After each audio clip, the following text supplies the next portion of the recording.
We're on? Alright.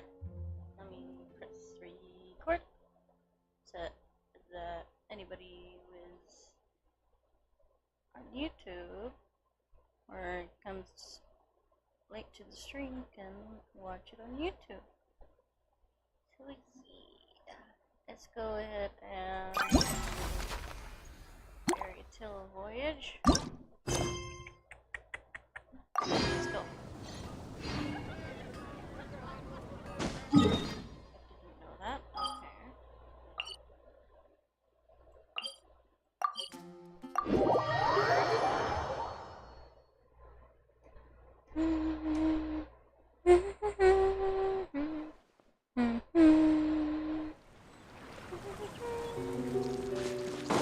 Let's just start.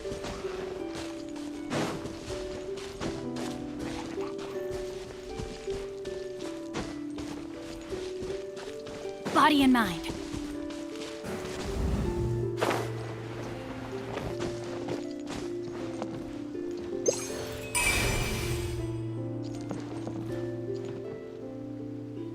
don't see anything.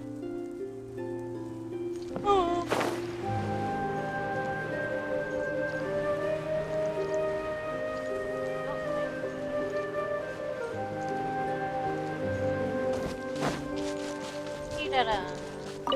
What you got? Hey! What's up? Are you guys already finished with everything in the Metropole? No need to prioritize me. There's just this place I really want to go check out. Feel free to get back to me once you've got everything sorted out. Okay. We're all good. Great! Then let's go! I've delivered packages all over, but I've never seen a mysterious fairy tale world like this before.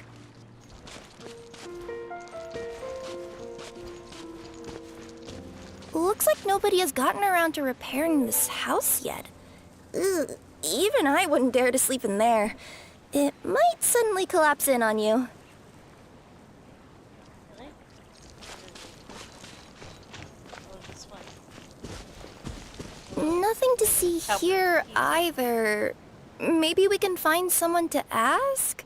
Sure. Aha! Over there! I bet we'll find some people there. Let's go take a look. Okay.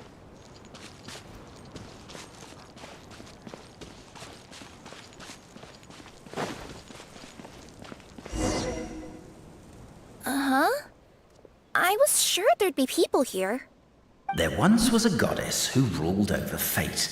Before she died, she left 3 riddles for the kingdom she had created. What? Who said that? Narrator. Long story short, on this day, a sentient feline, an outlander, and a diminutive pixie arrived on the scene. Oi! They saw a narrow path off to the side. Okay, but which side?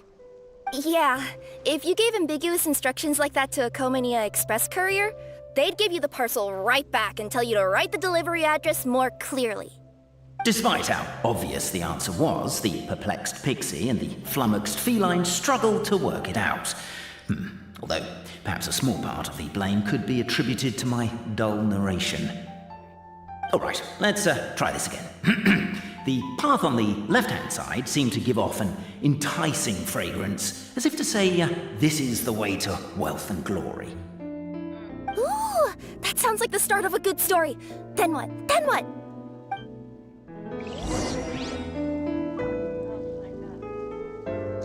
At the end of the path, the motley crew would soon spot a secret stone room.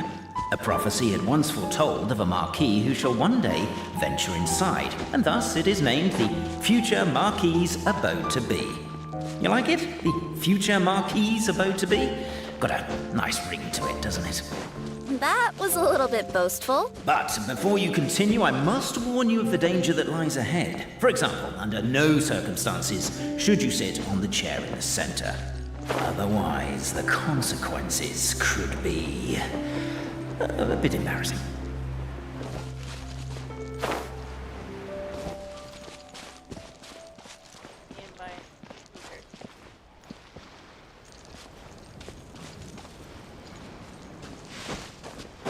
Where am I going with this, man?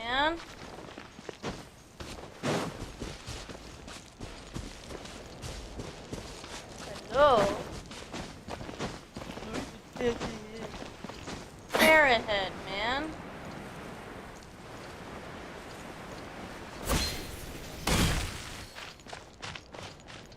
Going the right way, right?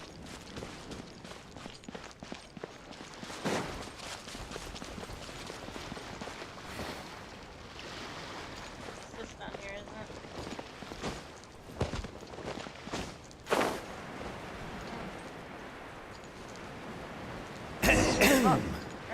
So many summers, winters, springs, and falls, and now at last a hero hither strides.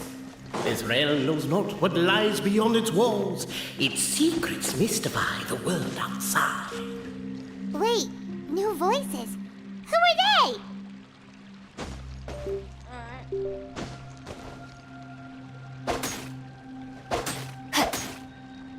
Huh.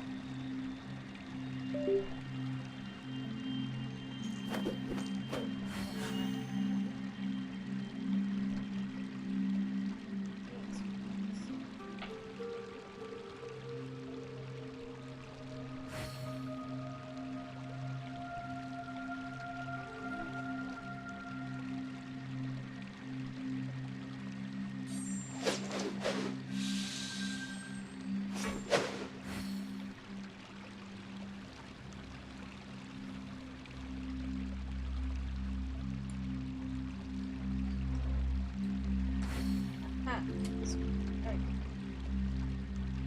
Headset batteries, though, so I'm gonna put in the thing that just great too.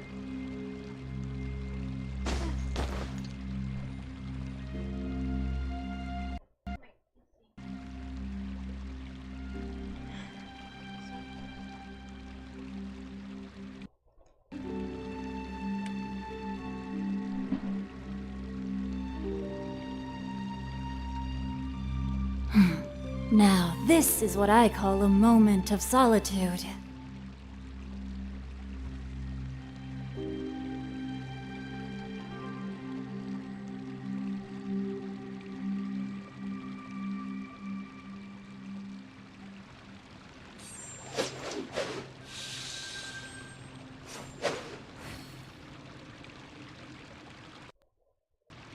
There we go.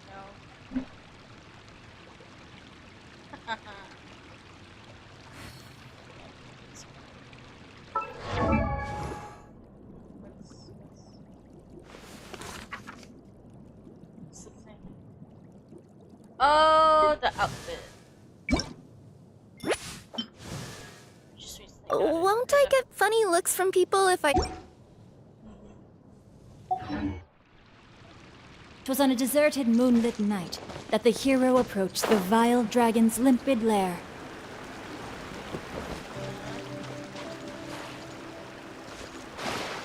As golden sunlight fills the firmament, the tabletop engrosses your intent. Perchance peruse these pages thence. They surely represent no ill intent. Okay. Why isn't he reading the files on the desk? Hey, Bobarano, maybe quit showing off and try using words he'll actually understand. I can either rhyme like a bard, or I can curse like a sailor. And right now, Cape, you are seriously tempting me towards the latter.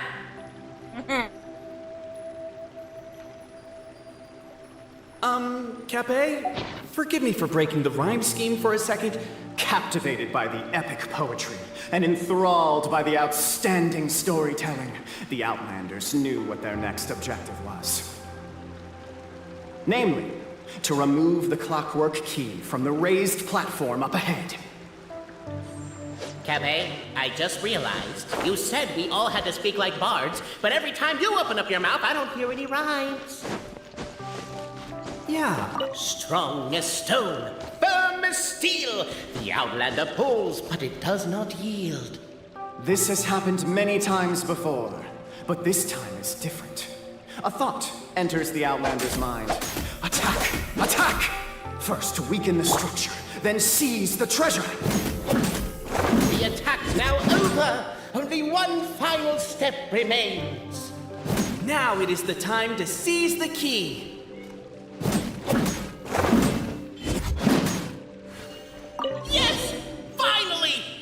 on, move your butts and your legs, assuming they're still in working order. It's showtime!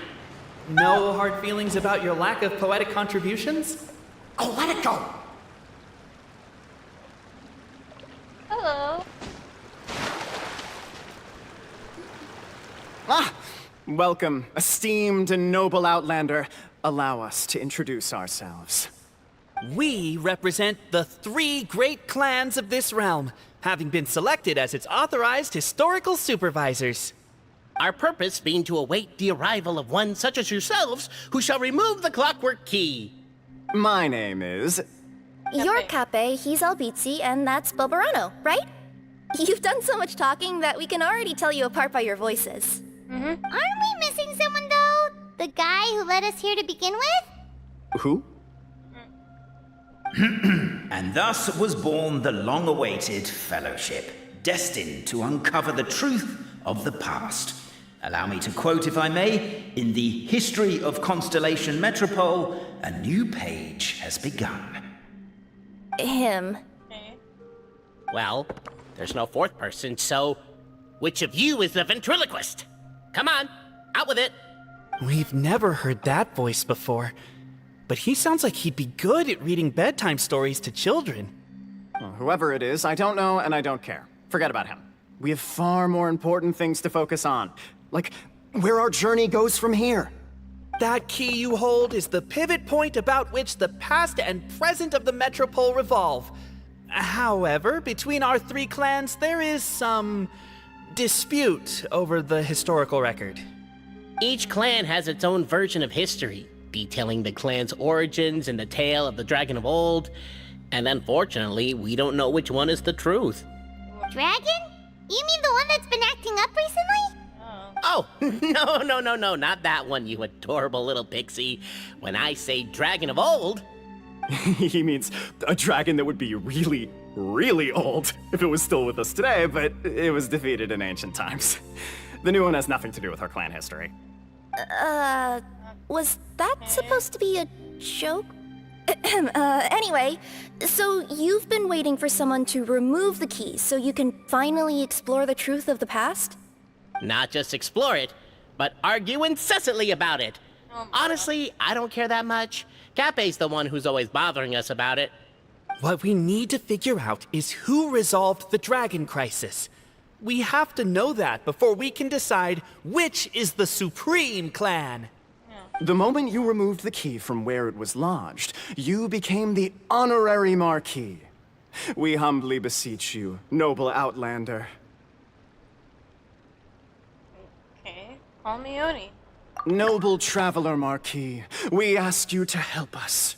You and your talking Puss in Boots and the pale floating pixie. Puss in Boots? Are you serious? It's better than demon feline, but still. Embrace it, my friend, embrace it.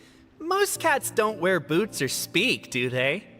I'm not even a cat, I'm a Nekomata. Now that you know the word, I expect you to use it. Please allow me to lead you all to a sacred memorial site. It will be much easier to explain what needs to be done once we are there.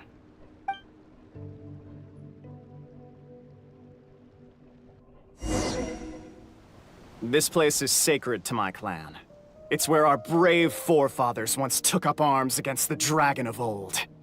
After a bitter battle that dragged on for many days and nights, finally, our forefathers fought the dragon into submission, and it fled. They took turns, though. Some forefathers worked the day shift, while others worked the night shift. So they worked shifts while the poor dragon had to work around the clock. So they say. It's just a legend, though. Wait a second?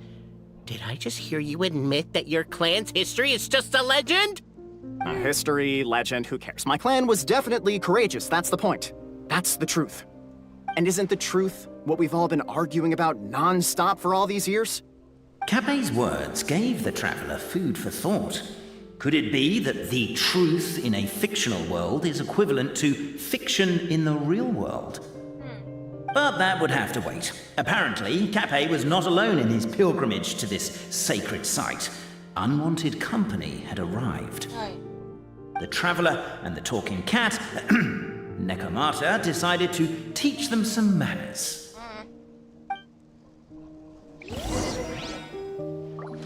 Oi! No, my sword! The wind knows me.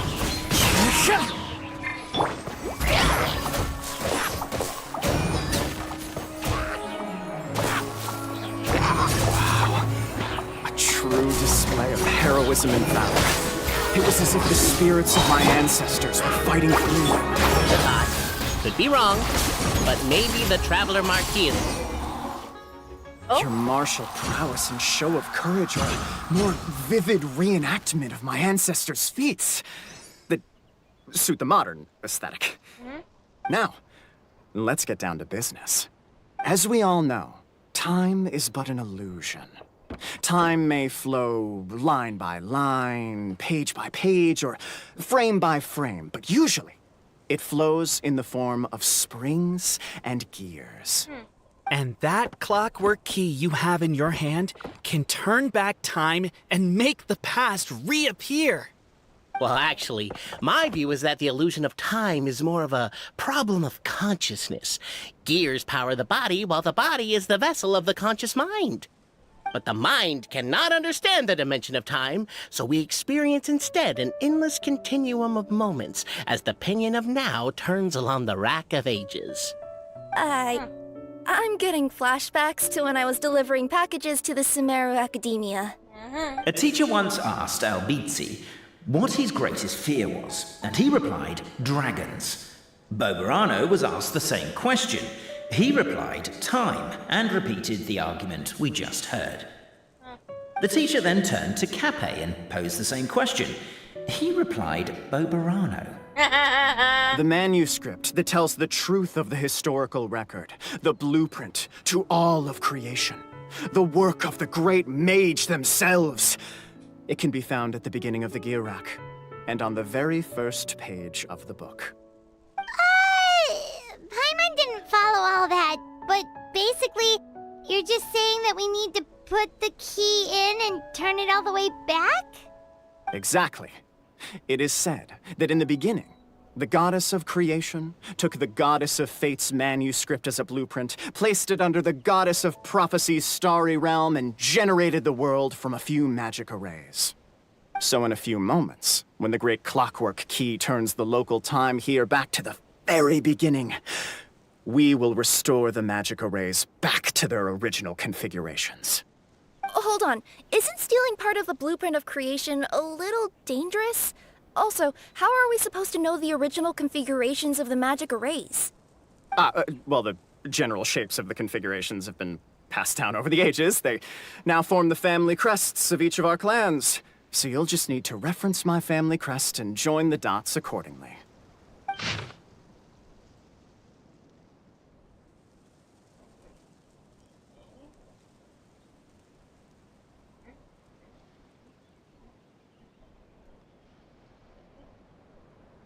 To address your other concern, when the house has already been built, do you really think that taking away the construction crew and blueprint will cause it to collapse?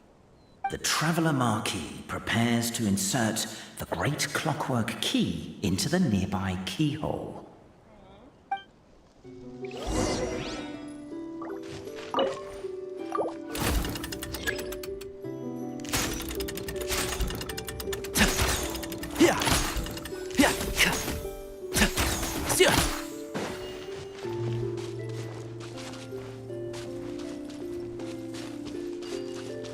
I guess we should start here?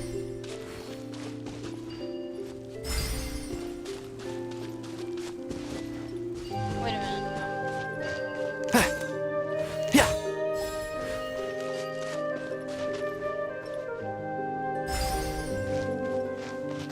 Keep up.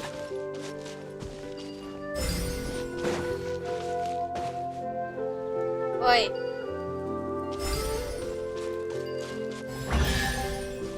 Yay, it's mine. Behold, the sacred writings that record the truth of...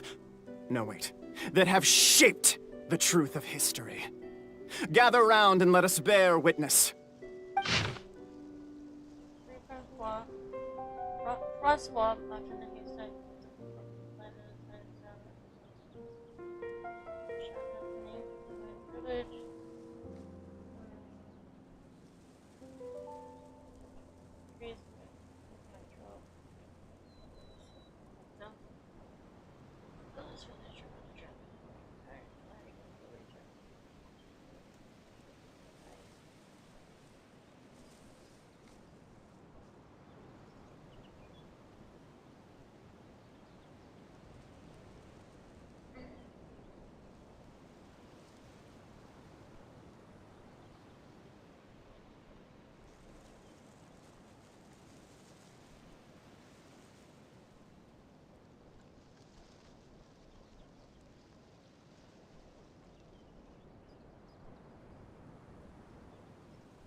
feast your eyes. Rejoice and cheer, for this is the unquestionable truth. Look at the signature. Nobody is capable of forging that. I don't believe it. So, all along, our histories have been false? Don't lose heart, Albizzi. It does not follow from his is true that ours are false. That might be the most bogus logic I've ever heard. But keep up the mental gymnastics, Boberano. I've been waiting for that look of jealousy on your face my whole life, and I'm gonna savor it. And yet, it seemed that this conundrum could indeed have more than one solution. Everyone agreed that there may be more than one truth. The party decided to visit the sacred sites of the other clans and see what their documents had to say. Isn't a narrator supposed to remain detached and objective? It feels like you're forcing a narrative agenda on us here. Well, whatever. I'm in a good mood. Let's do it. The instructions say to repeat the process 3 times, and besides, I'm looking forward to watching you both be sorely disappointed. Let's do my clan next. I'll lead the way.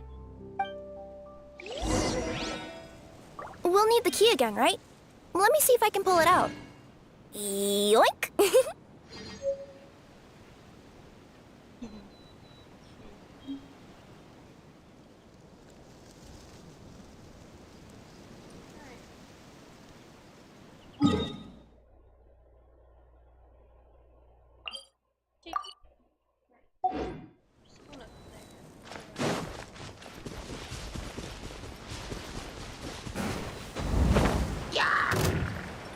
Oh, shit.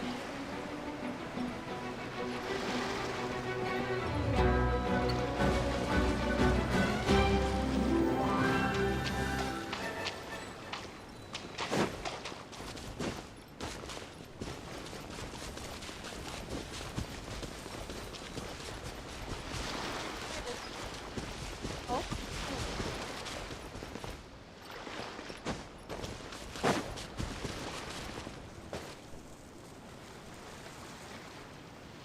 Help me! Help!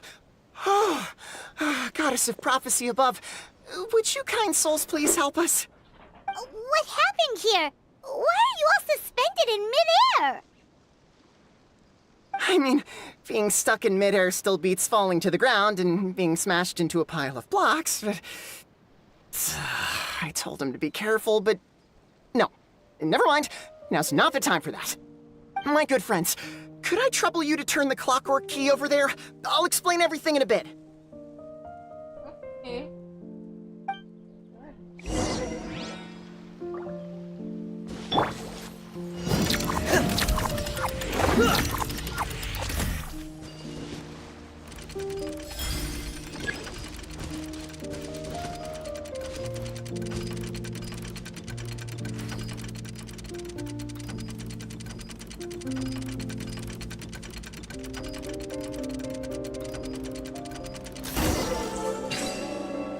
Oh, thank you. Oh, thank you. What happened there? It almost seemed like we turned back time. I take it this is your first time witnessing the power of the Goddess of Prophecy, then? If so, I can see why you might think that. Basically, this is a gift bestowed upon Constellation Metropole by the Goddess of Prophecy, who rules over the natural course of all things. It helps those who have deviated from their proper path to get back on track. Proper path? Do you mean everything that happens in the Metropole has been planned out since the very beginning? Why are you saying that as if it's a bad thing? You're not explaining it clearly. Here, allow me. Of course, all the residents of the Metropole have the freedom to live their own lives. For instance, whether I use olive oil or sesame oil in my morning skincare routine is entirely my choice. But whenever something disastrous is about to happen, like when I almost got turned into a pile of rubble just now, the goddess's magic will activate in the world around us. So, in other words, it's kind of protection magic? To keep people alive? You could say that. There are other situations in which it activates too, but that's basically correct. Well, in any case, we're glad no one's hurt. Are you heading to the Constellation Metropole? Yep. Do you know where we can find the Gear Sky Ladder? Oh, it's just that platform up ahead. The one with the key sticking out. That thing? Are you sure? Yep, that's the one. Pretty much everything in the Metropole runs on tracks and gears. The goddess of prophecy watches over it all. Which is to say, all the tracks are fixed. If a machine is set up to move forwards, it'll never move in reverse. This reminds Paimon a lot of Fontaine's clockwork toys. You mean, like those music boxes with dancing figures? I think I've seen one or two from the merchants in Sumeru. Yeah, exactly like that. Anyway, sounds like it's not gonna suddenly fall out of the sky, so Paimon's okay now. Should we get going?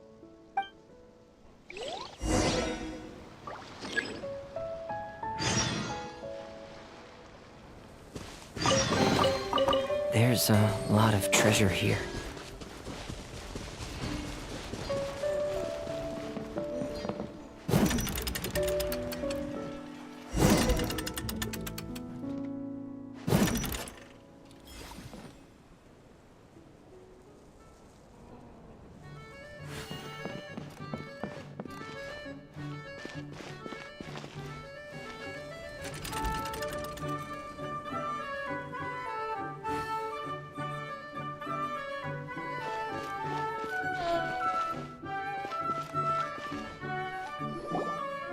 Whoa, what a bustling city! This place is fit for a king!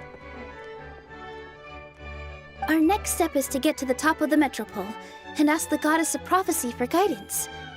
If there is a king in that castle, I sure hope he won't get mad at us for trespassing.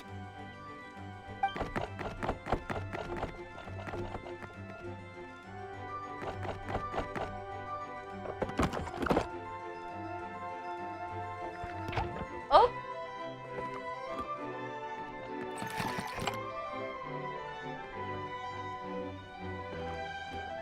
Make way for the king!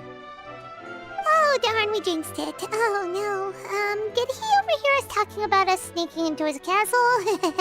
Paimon hopes he's not mad. Silence!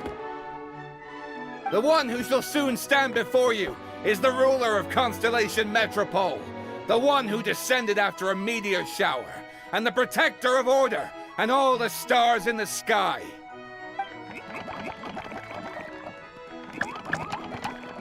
That's a long list of titles. I bid ye welcome, guests from afar. Long have I heard of your grand deeds. O Fairy, who wait a restored the minute. lifeblood of the Navia? forest. O hero, Why who... are you wearing Huh? a fake mustache? Navia! Hold your foul tongue! How dare you utter Her Majesty's name? Mercy, Your Majesty.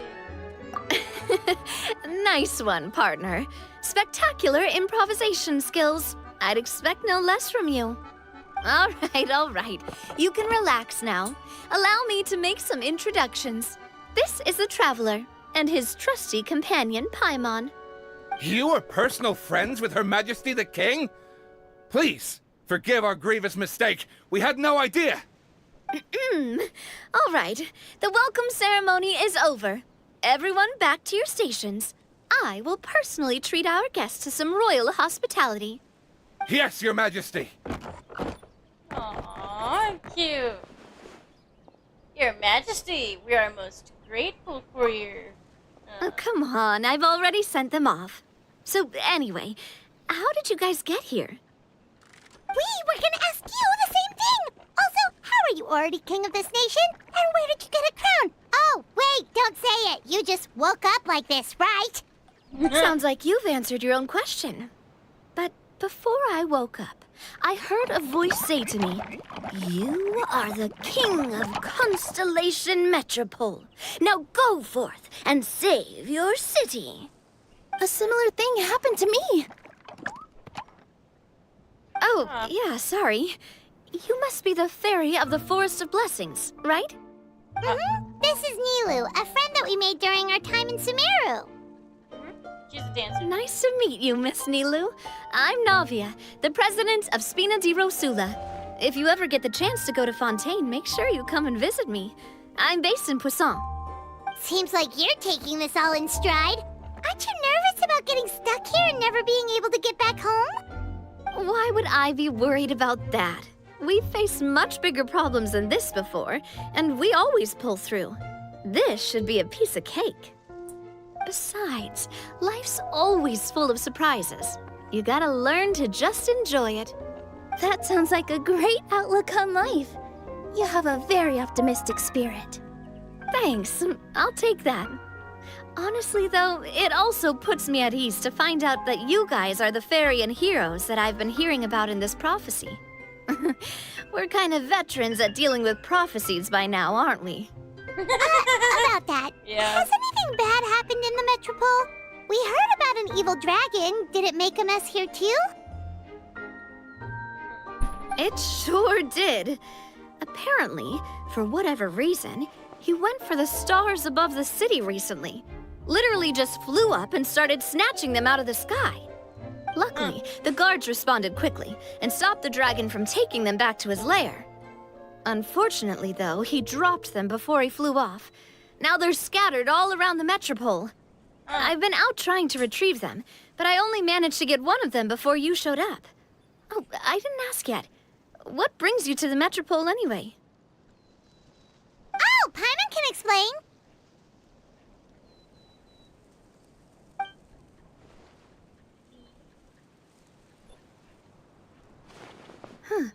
I see. So, you want to consult the oracle of the goddess of prophecy? Do you know how we can do that, Miss Navia? Well, the goddess's statue is indeed at the top of the castle. I can take you up there. Okay. Sure. Take it. However, I've heard from the citizens here that the goddess hasn't given out any new revelations in a very long time. Really? But Grandpa Almond told us that he received his prophecy from the goddess. Oh, that's probably because the prophecy about the hero of Simulanka has been around for a very long time. But recently, people realized that the goddess didn't reveal anything about what's supposed to happen after peace has been restored. Okay. Still, can't hurt to try your luck. And maybe you can help me get rid of the invaders while we're at it. Invaders? So the dragon's not your only problem? Right. The forest isn't the only place where strange things have been happening to the residents. Have you come across the gift from the goddess of prophecy yet? You mean the protection magic that stops them from coming to harm? We saw it in action. Yep, that's the one. Over the past little while, this magic has been triggering far more frequently. We don't know if it's simply because the Metropole has grown a lot more dangerous, or if there's a deeper reason behind it. Some residents find themselves getting stuck in a place and unable to move. Others start repeating the same thing over and over again, like they're trapped in some kind of loop.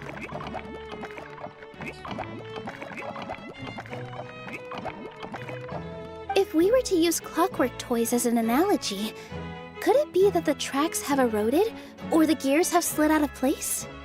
That's exactly right, Nilu. That's basically what's happening. Anyway, some of the monsters outside the city saw this as an opportunity to launch an invasion. But we didn't see a single monster on our way here. That's because I already took care of most of them over the past couple of days. Of the remaining few, we trapped some of them inside the castle and chased the rest back out of the city. Okay, so to summarize, not only has the magic here gotten all messed up, but the dragons also knocked some of the stars out of the sky. Plus, there's a bunch of monsters in the city. Sounds like there's a lot more to fix here than in the Forest of Blessings. Well, defeating the dragon and the monsters should be straightforward enough. But how do we fix the magic? Supposedly, the goddess has had it all planned out for ages. One of her oldest prophecies says this: "Go and push the gear that connects up to the starry sky. When that time comes, I shall dance and return the tracks beneath my people's feet back to the stars in the sky." Huh? But weren't the tracks the gift that she gave to her people in the first place? Does that mean she plans to take the gift back? That's what the prophecy seems to be saying, yes. So, as a result, some people are against turning the gear, despite what the prophecy says, since they fear a future where they no longer enjoy the goddess's protection. But letting this drag on isn't the answer either, is it? No, and I think they know that.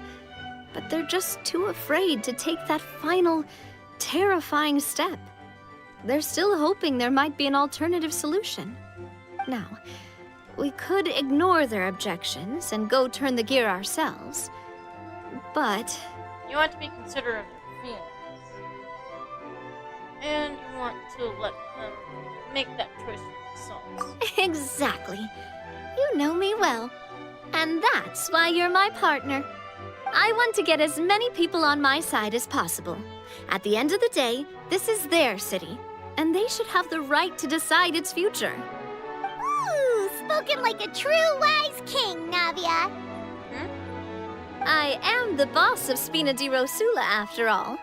This may be my first time as a king, but there are a few similarities between the two roles. Traveler, Paimon, Miss Nilu, would you be willing to lend me your support? With your help, I'm confident we'll be able to find the most frictionless way to resolve the problems plaguing this city. Oh. 1 second. Sure thing, boss. It would be my honor, Your Majesty. Not gonna lie, Your Majesty is definitely growing on me. Seriously, like we'd ever say no.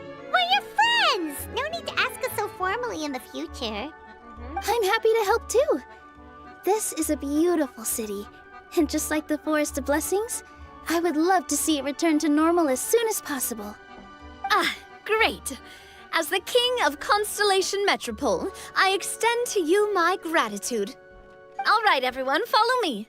I'll show you the way to the goddess statue at the top of the Metropole. And stay close.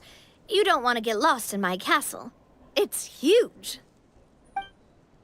Okay, give me a moment. I want to get some water, okay?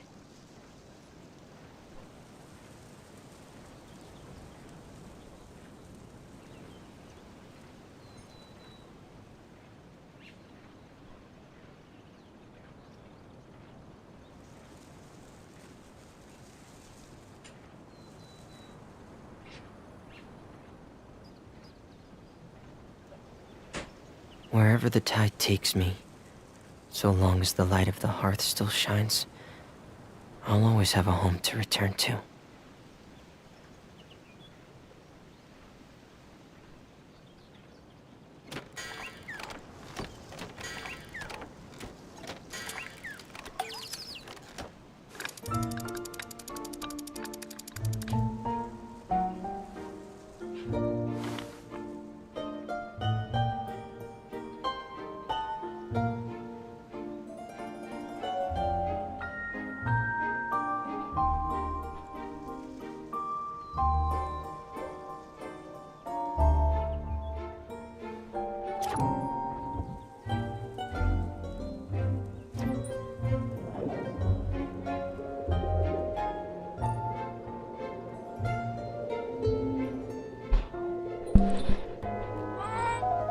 God! 1 second.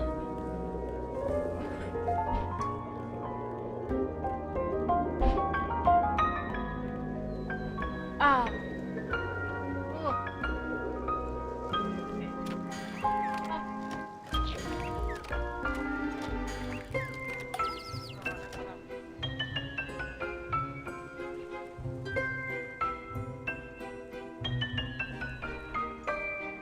It's easy to fix a machine when you know how it's built and how it works. But The party finds no pedestal in which to place the great clockwork key, only a locked door. Where's your clan's pedestal? Oh, let me guess, you hid it away in advance to save yourself the embarrassment of having it exposed as a fake? You done? Okay. Now, since my clan's main claim to fame is... Misinformation, half-truths, and fabrication. Ah, shut up, Cape. Shut up, Cape. I swear, if I wind up dead one day, the murderer was Bobarano. Let those be my last words. My clan's claim to fame is that we outwitted the dragon of old and stole its treasure. Ergo, all articles of value that we own, including the pedestal for the clockwork key, lie behind that door. So, next step is open the door? Almost. There's one step before that. The door is protected by a smart interrogation system. We have to answer its questions, and if we get them wrong, we will alert law enforcement. Jeez. Well, do you at least know the answers? Oh my god. The correction fluid of time has dyed white the pages of the Book of Wisdom. Mother. No, I don't know the answers. But worry not. I had a quick word with the constabulary in advance. They'll ignore the alarm if we get the questions wrong, so answer without fear. Oh my god. Here's no response from the door and nothing unusual about it. Knockity knock. Question 1. Who is it? Me. Police up and up. Oh my god. Oni Marquise and his retinue. The great yokai, Nekomata in boots. And the trusty travel guide, Pixie! Travel guide. Trusty travel guide! Question 2. By which virtue did the ancients defeat the dragon?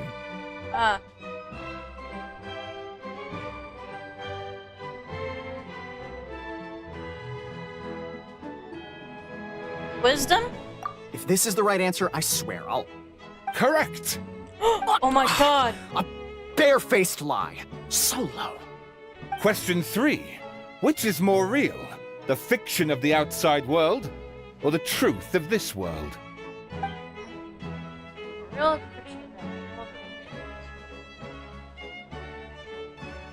Both are Hear, equally hear! Who can be sure that the outside world isn't just a dream? And that when the dreamer wakes up, they won't just find themselves inside a novel? There is no way to know, therefore both are equally real. All correct. You may have the key pedestal. Ooh woo. Traveler Marquis, you know what must be done. Please insert the great clockwork key. Oh, and this is my family crest. Oh, a key. Literally a key. Okay.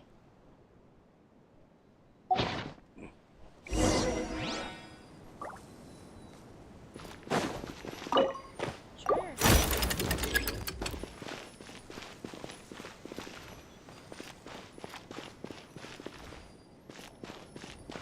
Oh, there it is.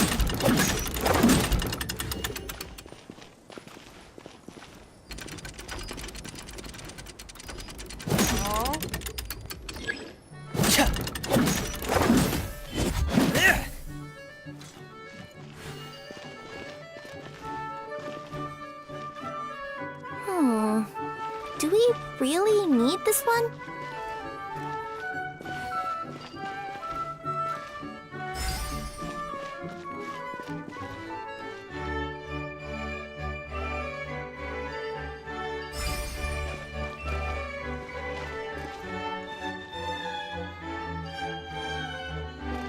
The Traveller Marquis draws a design that is practical and aesthetically pleasing in equal measure. One thing it is not, however, is correct. I think you should take another look at Bobarano's family crest and have another go.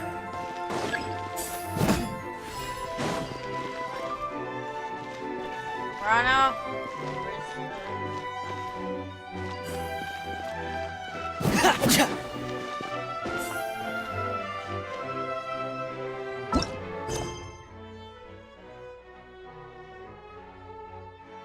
How do I open it to view hints?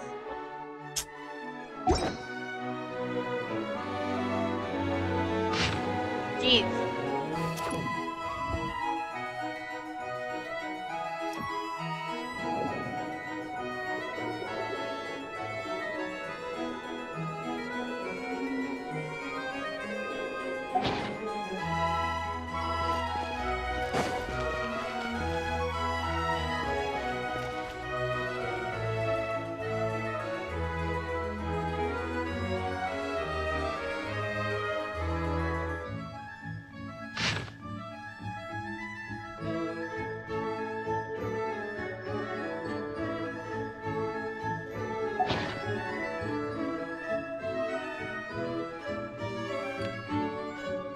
Oh.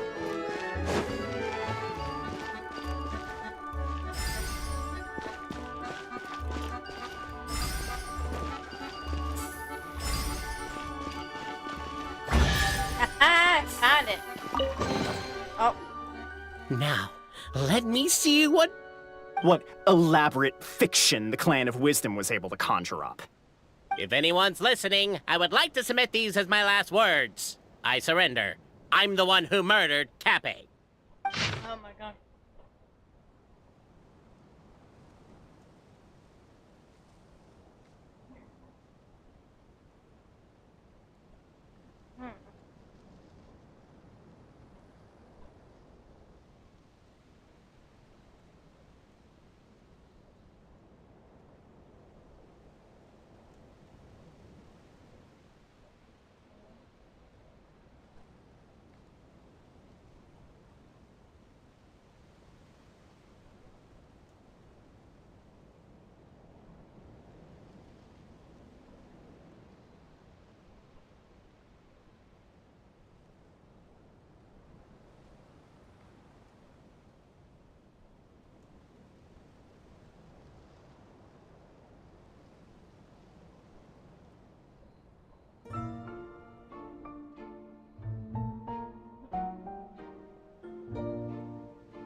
I would dread going to the toilet tomorrow.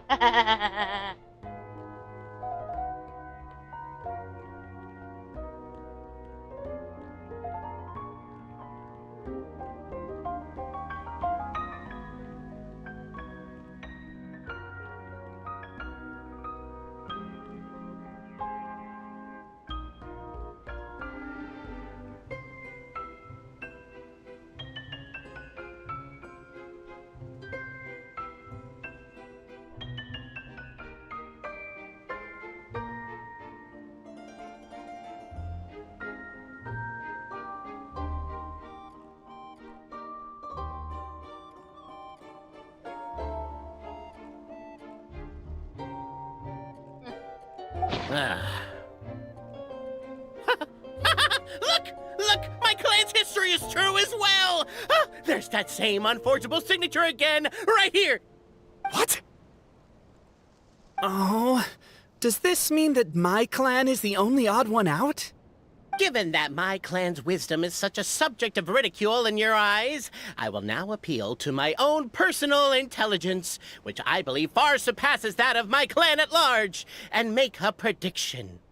It seems likely that the claims made by each of our clans regarding their history and virtue are all true. Boberano? How can that be? Oh, I get what's going on. Once, when I was drinking with Gujiyai, she bet me a round of dried fish that I couldn't guess which cup the umeboshi was under. Whichever one I guessed, I was always wrong, and Gujiyai would lift a different cup to reveal the umeboshi. But then, I learned later from one of the shrine maidens, Miyuki, that all of the cups had an umeboshi under them. Just goes to show, I still got a long way to go before I become a great yokai. Oh, don't mind Fox Lady. That's just her way of teasing you. Actually, that reminds me. We can now open these 3 treasure chests. And unlike the guessing game you mentioned, this one's not a trick. Cool. Well, once you've plundered the last of Boberano's family wealth, we can go to my clan's place. Hey. Guess I'll take the clockwork key again then. Yoink! Sort the Yeah, like items how by she said. type and store them for future use.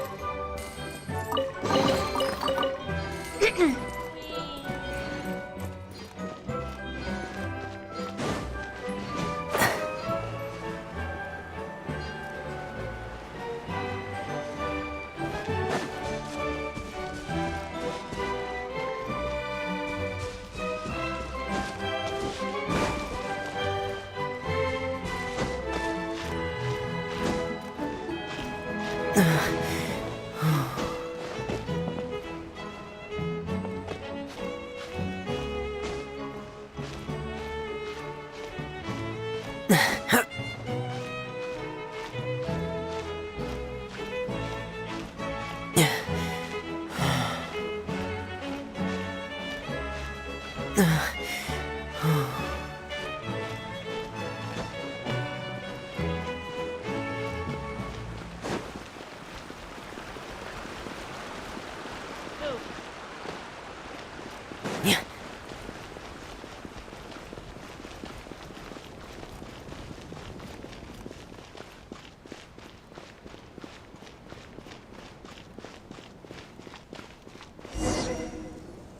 The cohort of truth seekers followed Albizzi to his clan's sacred site. They arrived to the site of a giant guard towering over them. Up ahead is my clan's gigantified guard. He can be a little pig-headed, and he's incredibly strong. Your weapons won't even scratch him. Wait, but wasn't Kappe's clan the one that's all about strength? So, what do you guys believe in then? Oh, the guard is one of Kappe's people. Size is a coveted trait in the clan of strength, after all. Mine is the clan of empathy, and our key contribution is growth serum. What's sympathetic about that? Our ancestors believed that, just maybe, the dragon of old didn't mean us any harm at all. Perhaps the dragon simply didn't notice us, since we are so very tiny. So, they drank the growth serum and grew even larger than the dragon. Then, they set the dragon down, calmly explained their perspective, and eventually taught it how to empathize. The serum isn't what it once was, though. Nowadays, it doesn't make you grow all that much, and it actually makes you lose your empathy. So, I advise we take a detour. Despite Albizzi's words of caution, somebody, no doubt, has other ideas. Surely we could avoid a conflict with the guard, they think to themselves, if we could just try to understand one another. You could, of course, just take the path to your left and go around. But some people are gluttons for punishment. It's all part of the experience, I suppose.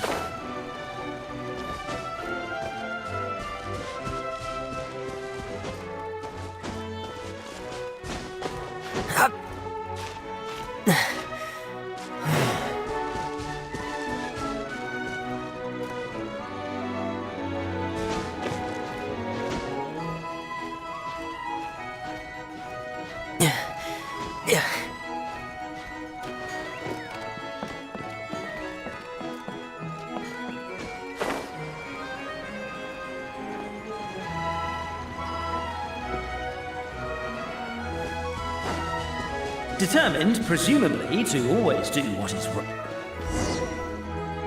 We should be getting close. Why is this place so full of junk? Are you the kind of people who never throw away the box when you buy something because you're worried you won't be able to return it without the original packaging? We'll never find the Oracle Pillars in all this mess. Never mind that. We have a more pressing issue. It seems there's a slight problem with my clan's family crest. The Marquis may need to utilize their wisdom to solve the issue. Okay.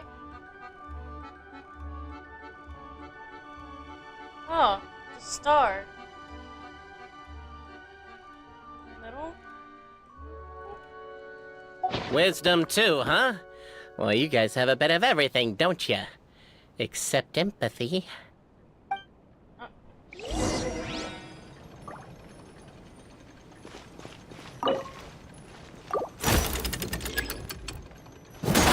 Keep the noise down! You don't want to alert the guard.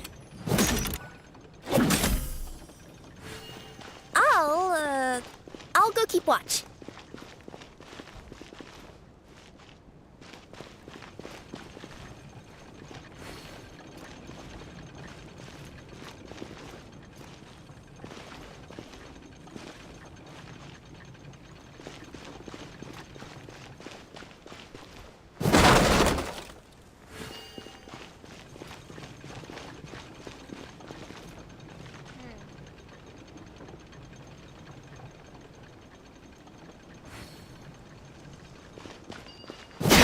Can't you destroy the boxes a little more quietly?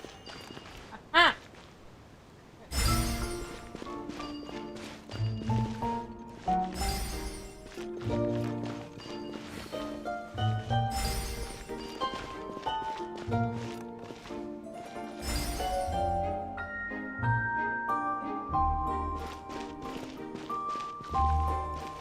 Apparently that was incorrect. But don't blame yourself, it's Albizi's clan's fault for taking terrible care of their family crest. How could they let something so important get so dirty?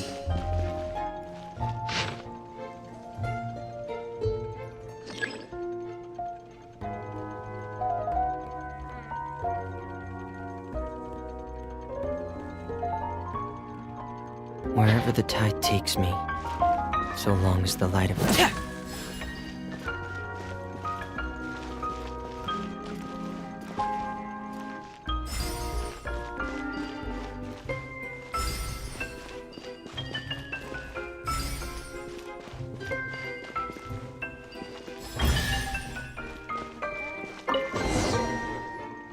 This is the last one.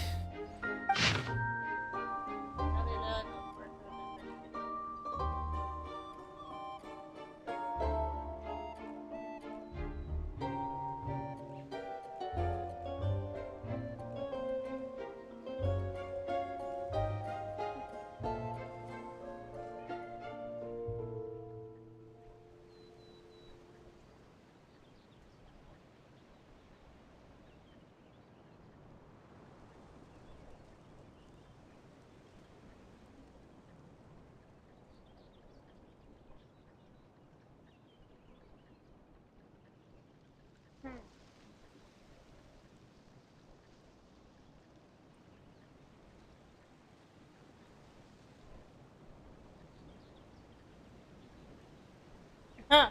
Drunkenly. Bruh.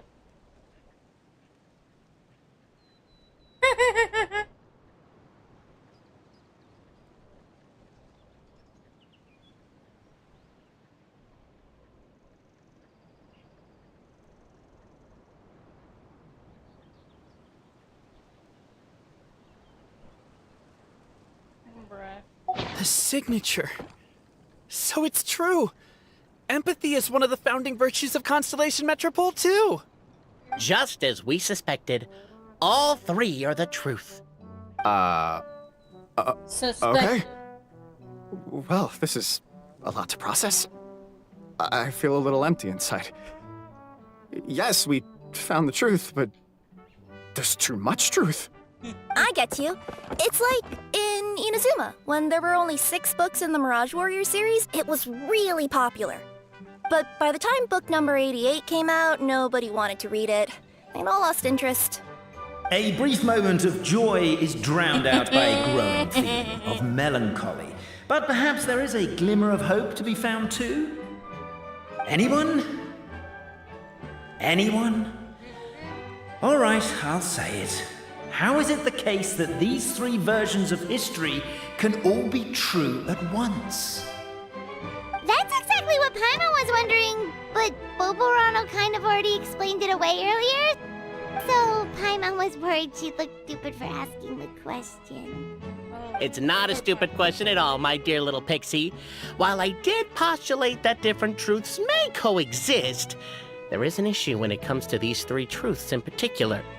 The problem is, all 3 truths are the history of the exact same thing, namely the dragon and the Metropole's origins. Yet all 3 bear the signature, showing that they're genuine.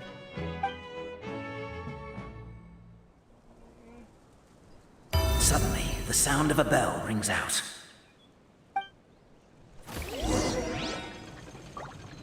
The bell! It rang once! What does that mean again? Ah, yes! Highest level of emergency! Everyone, to the main entrance! Stat! Bring all the glue traps and place them outside the gates! The whole city is on the lookout, and there's only one way out. It's the path right in front of you.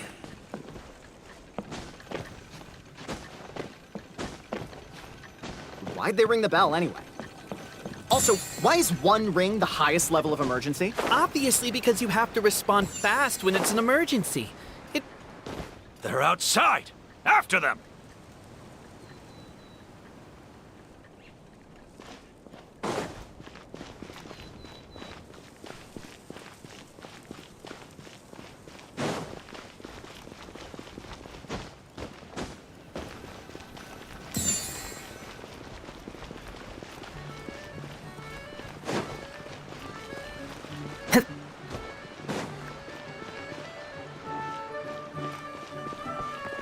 arrest these suspicious in...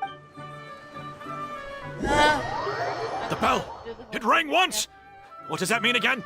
Ah, yes! Highest level of emergency! Everyone to the main entrance! Stat! Bring all the glue traps and place them outside the gates! The whole city is on the lookout, and there's only Aye, one way out. damn it. It's the path right in front of you.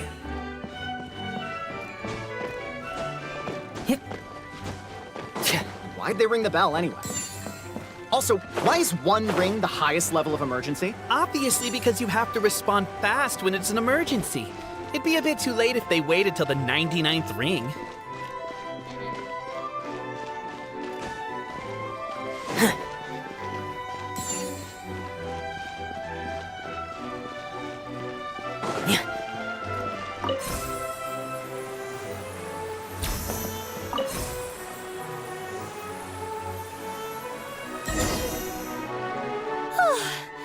We made it out. Don't know if we'll still be needing this clockwork key, but I yoinked it out before we ran, just in case. Okay, but back to the truth problem. There are 3 conflicting versions of the truth, and somehow they're all still true. What is that supposed to mean? I don't know. I doubt anyone here in Simulanka could make sense of it. All we do know is that any manuscript bearing her signature has to be valid. Well, she is the goddess of fate, the creator of all this. And all these manuscripts are her grand design. The reason we argued about who was right was that we didn't know enough about the truth of the past. But now we have the truth. So we just have to accept it.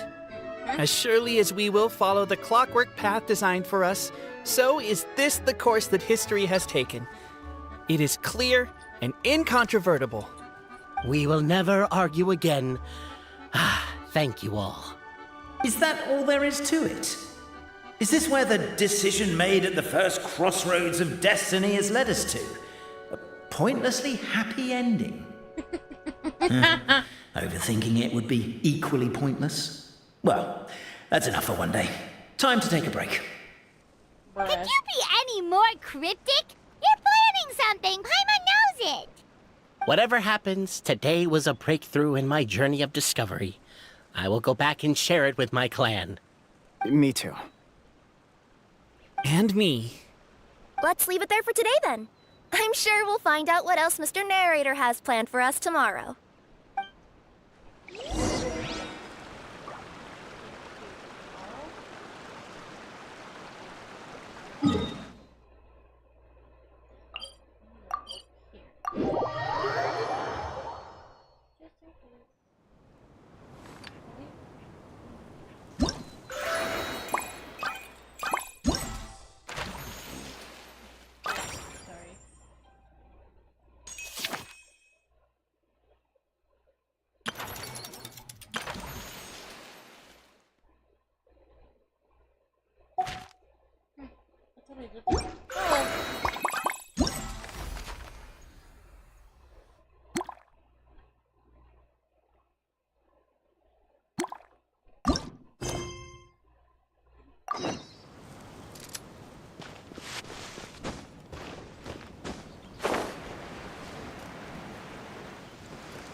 Hey, there's Huh? one right there. What's this? Wait. This looks like the star I found earlier. I told the guards to place it near the goddess statue. Maybe they ran into some trouble up there. Guess we'd better hurry.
Drat! I can't move! What happened? Can't move. Your Majesty! This conservative radical, he attacked us! He threw the star from the Astral Garden and even stole the magic thread linking the Oracle Pillars! But just as we were about to arrest him, the goddess's magic activated, and now we can't move! No! Nobody touch the celestial gear! What's an oracle pillar? You need to use it to pray to the goddess. I'll explain later. First, let's help these guys.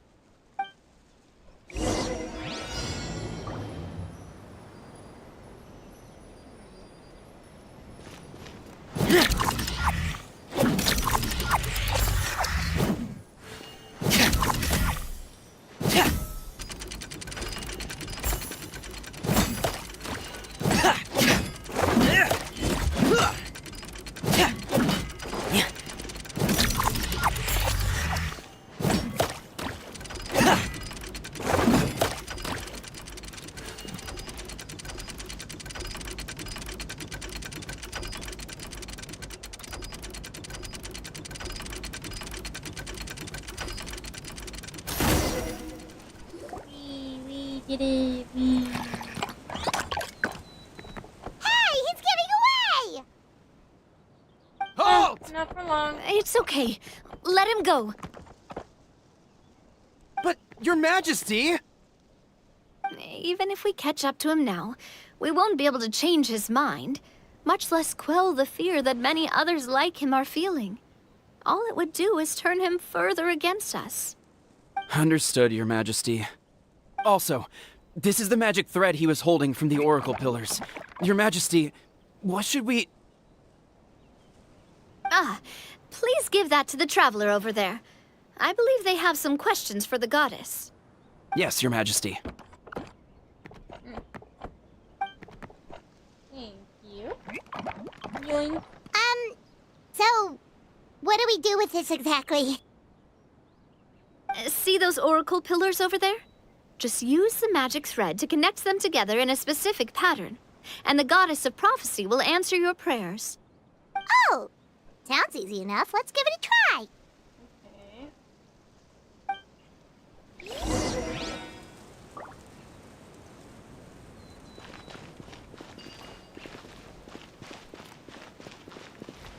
Oh, a star!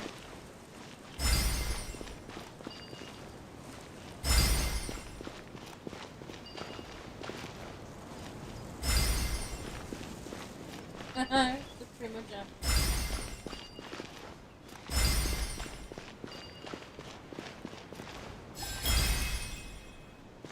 Whee! It worked!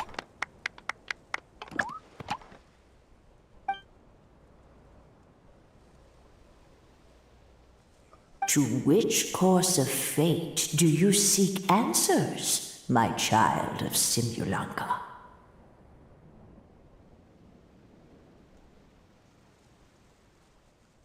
How to resolve it close press. Go and push the gear that connects up to the starry sky.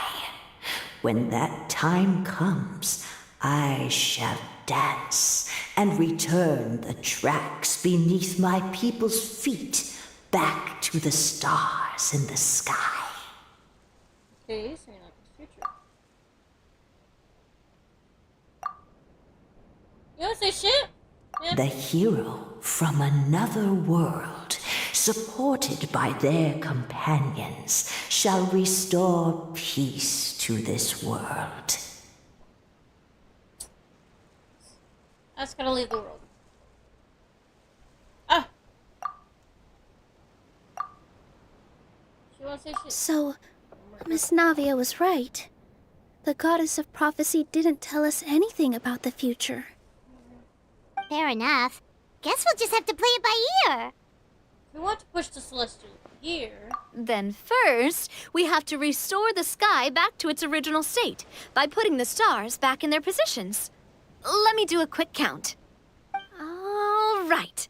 Adding in the ones we picked up on the way here, I think that's all of them.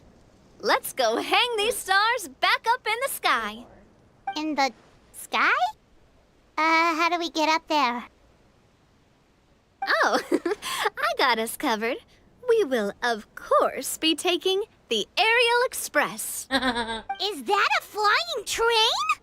Choo-choo. Hey, you It's already the took a Astral train that Express. runs on water. Is a flying train really that much weirder? Well, at least the Maritime Express still runs on a track. Oh, come on, don't worry about it. This train has been blessed by the goddess of prophecy. Its whole purpose is to protect the Metropole skies. It took me a lot of effort to find it, you know. I don't think anyone's used it in, like, 100 years. 100 years? Are you sure it's safe? Let's not forget that the goddess of prophecy's magic has been going haywire recently. Well, it's not like we have any other options.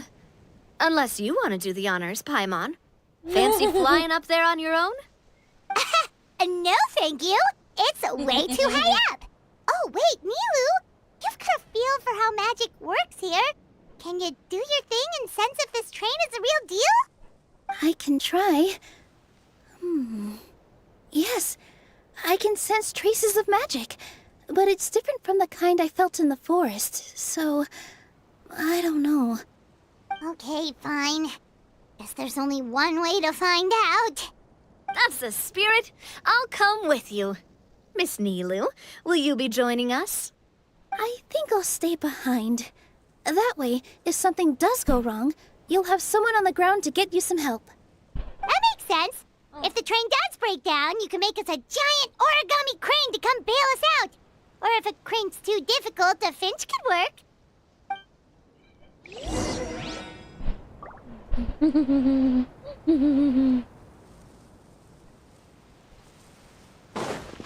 Best of luck! A finch, huh? I think I know how to fold one of those. Turn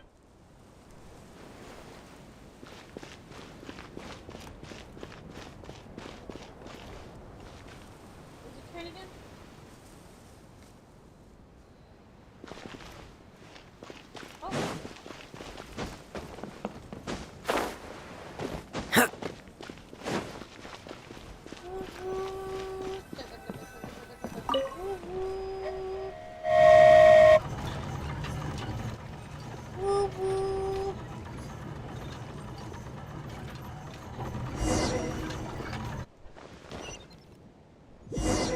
What a beautiful... Choo-choo! Aerial Express moving out. Whoa, it really is flying! What an amazing feeling.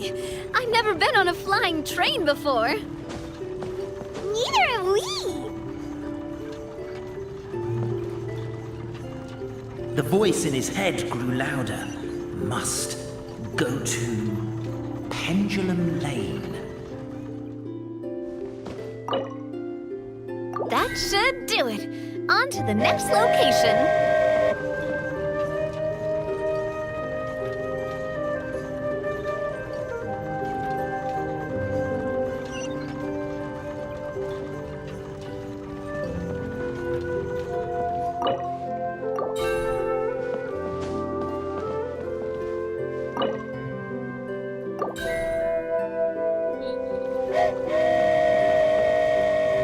We are so high up. Don't look down. Don't look down. Aw, hang in there, Paimon. The hard part's nearly over. After that, it's downhill all the way. Don't say downhill all the way. That is the last thing Paimon wants to hear. Poor Paimon.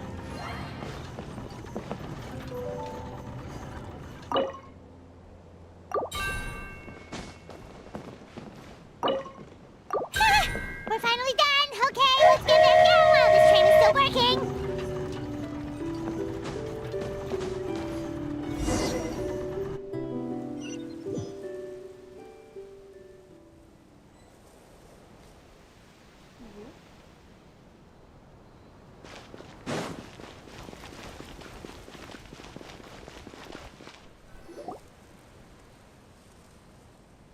Good job! It looked like it all went smoothly. Yeah, and it was an absolute blast, too. You gotta ride with us next time, Miss Nilu. Huh? I'm okay. Thanks for... Halt! What do you think you're doing? Get out of my way! What's going on? Your Majesty, there! Let us through! Stay back! It's okay. Let them through.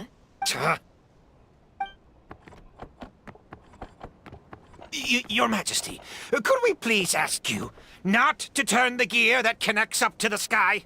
And why is that? As you have seen, the goddess's gift is very important to us. It keeps us from harm and protects our very lives. Some of us, we just aren't ready to lose that protection. I see. I understand. Huh? Your Majesty, do you mean... I won't turn that gear. Not until you're ready. What? I've said before that the Metropole belongs to the people, and they should have the right to decide its future. But let me ask you this. How do you plan to solve the issues we are currently facing? Well, we'll start by rescuing the people that have gotten stuck. And then we'll find a way to figure out the true cause of this crisis. And have you made any headway on that? The true cause, I mean.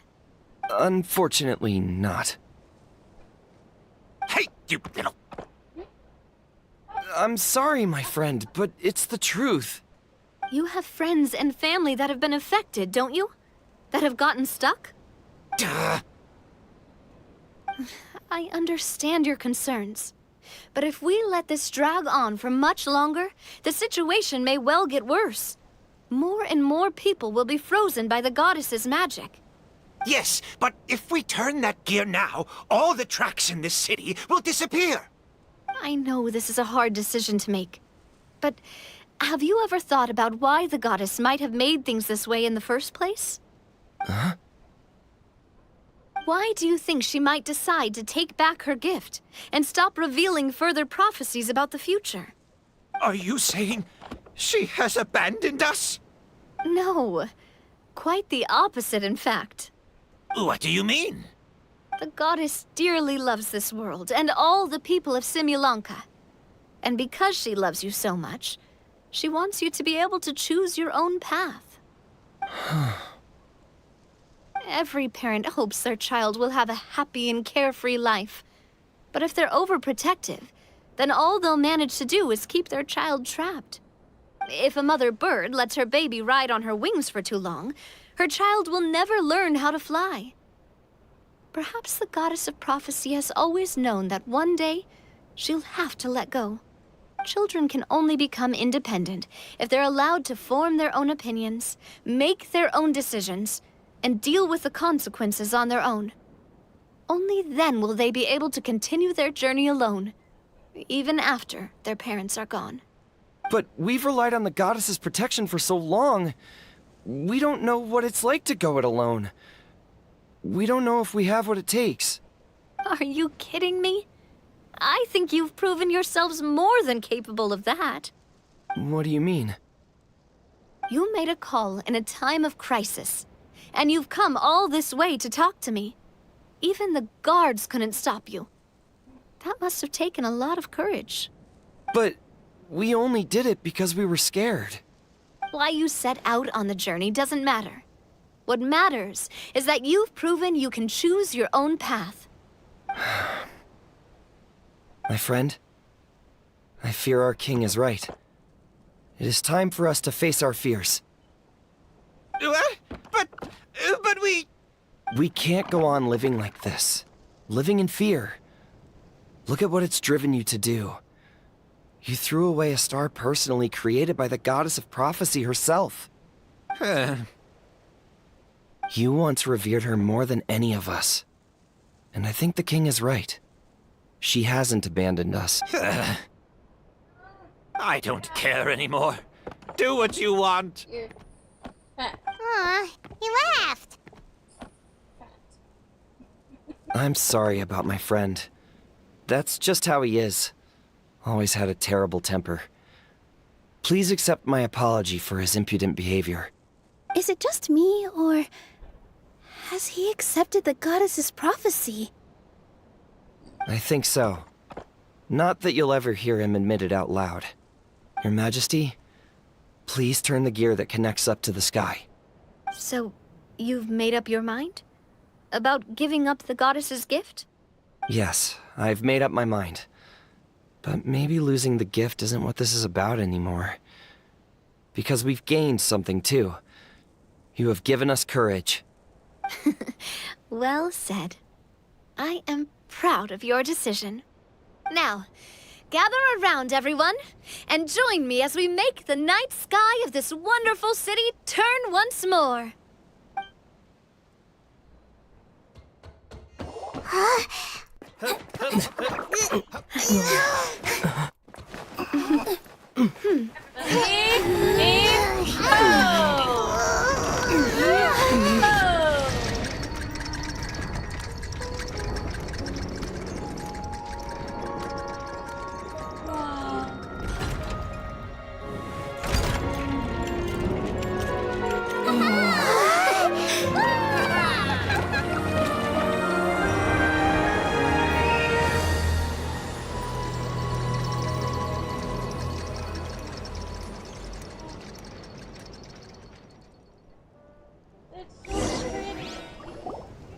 So the stars hanging in the sky, they're music notes.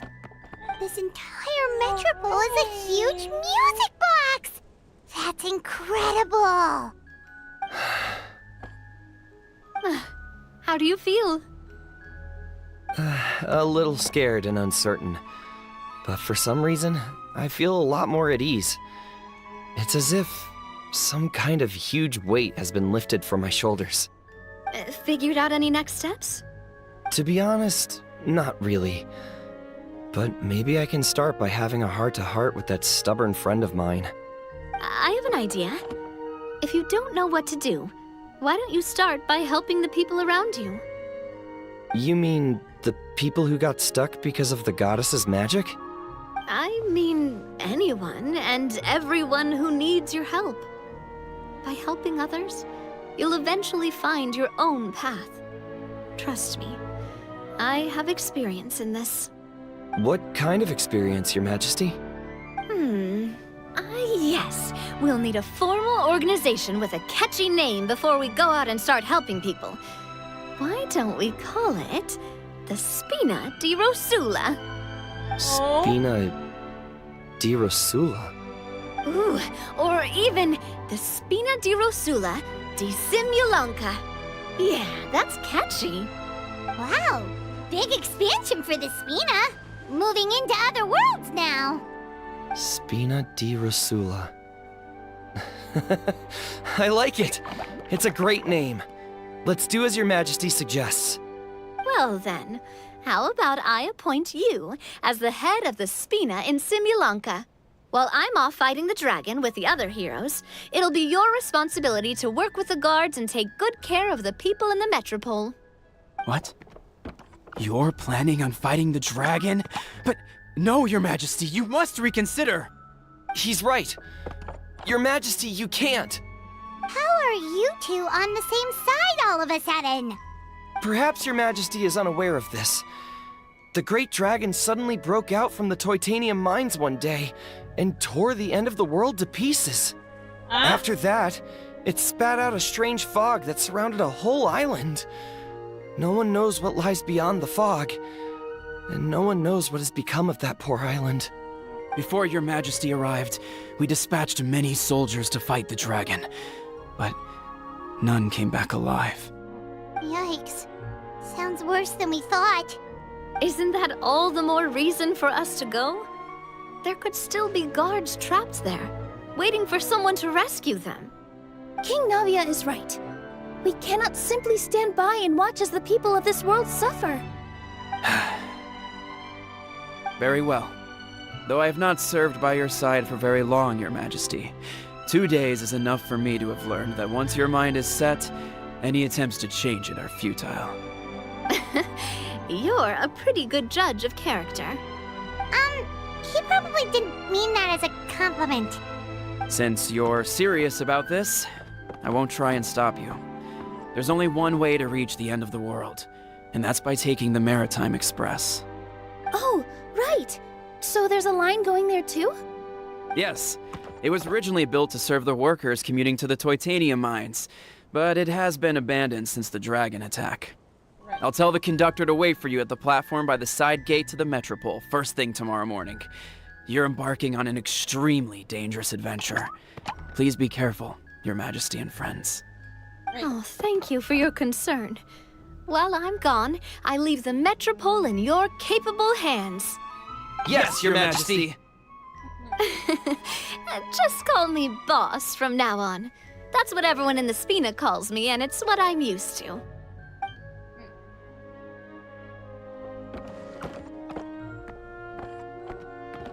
So, the plan for tomorrow is journey across the ocean, make it to the end of the world, and defeat a dragon. Whew, that's an adventure and a half. Do all storybook heroes have to work this hard? At least we'll get to see some amazing scenery along the way, right? Besides, we'll have each other. It'll be a shared experience that we'll never forget. Plus, we're pretty well equipped for a classic heroes versus dragons story. We got Miss Nilu as our magic caster, and I guess I'm the melee warrior who leads the charge? Paimon can definitely see that. Anyway, those are tomorrow's problems. Right now, all Paimon wants is to eat a proper meal, because worst case scenario, if Paimon ends up getting eaten by a dragon, she wants to do it on a full stomach. And something about the end of the world doesn't sound like a great place for food options. Well, the origami animals in the forest only drink magic tonic. What do the toy people here in Constellation Metropole eat? Vegetable oil and sawdust, I think. Oh.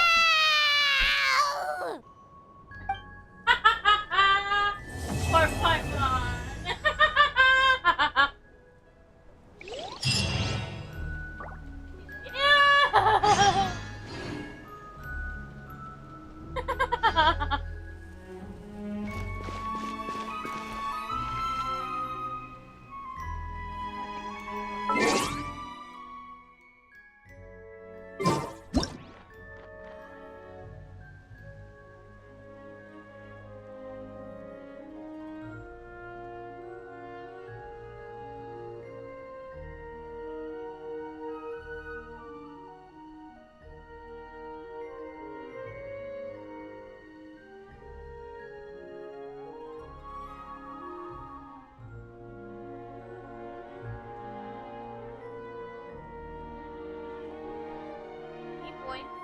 Your head off.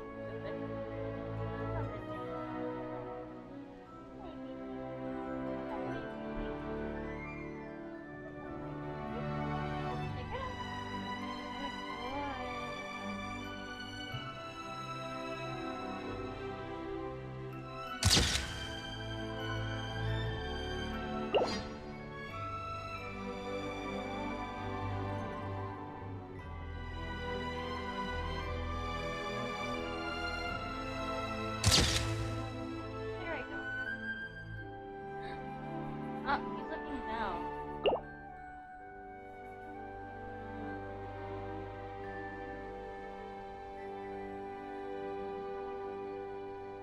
Alright.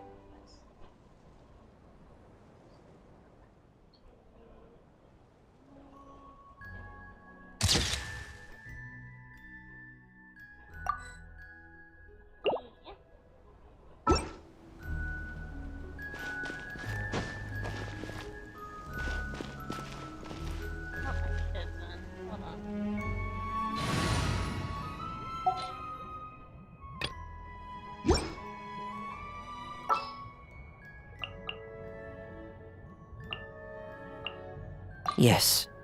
Take me with you. What's our objective? Hold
Where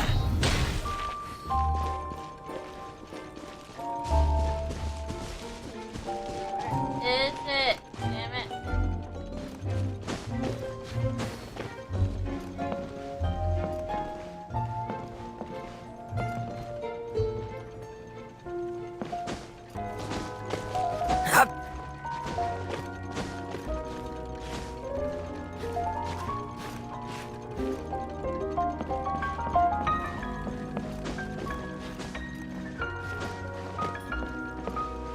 How's that thing not here? God damn.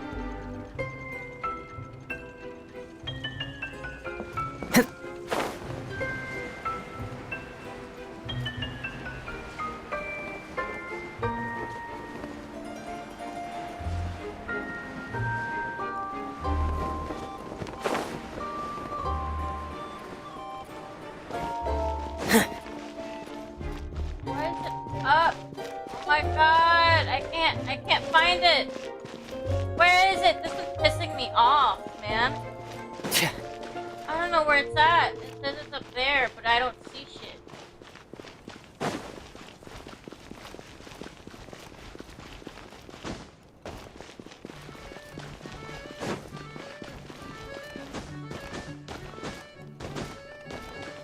Do I have to research again?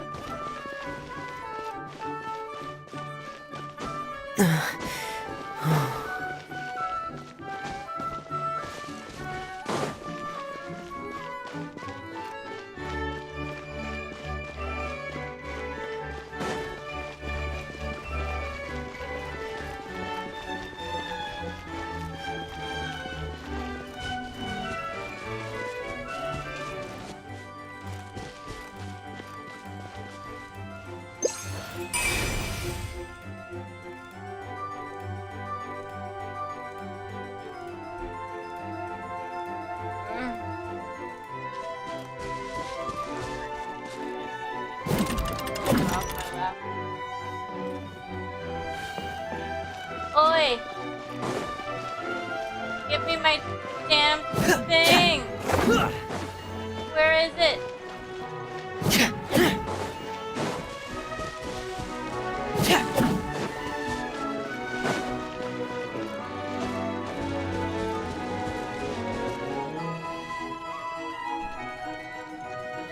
Oh, she's off me.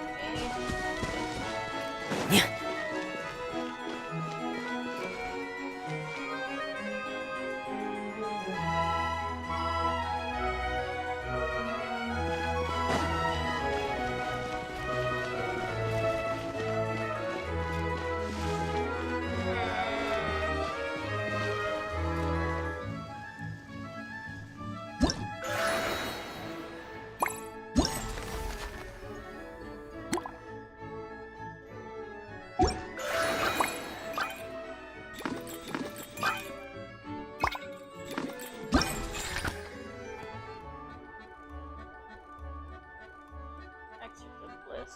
Hold on.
Paper thingies.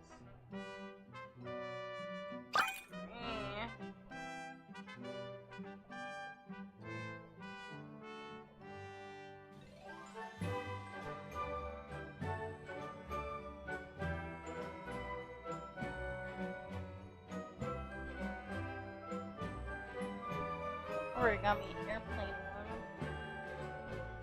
The chest. Can't find the chest.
Can't be found while doing the event quest in the castle space. Destroy the crates and defeat the villagers to get the chest. Head to the castle's central section. That's where the hostages are. Small room in the corner where the villager all environments playing the people to unlock the iron door gate. Then lie down to the clockwork device and open the stone door. Already did that one.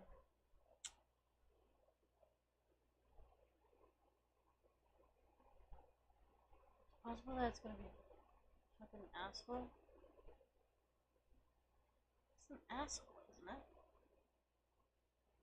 Can you find one during the event quest in the castle's base? Destroy the gates to beat the villagers to get the chest.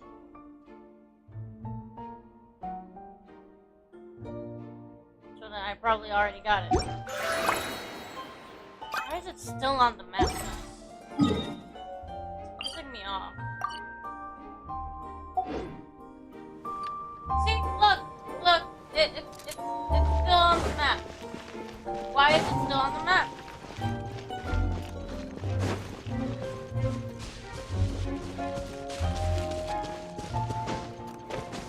What? Exit out my game and go back to it? What?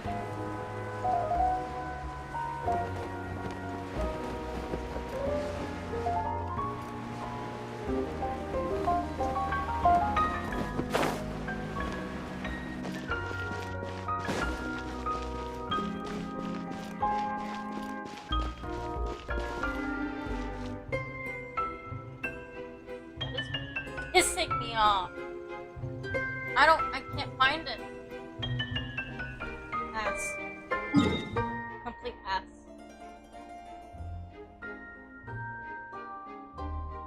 Alright.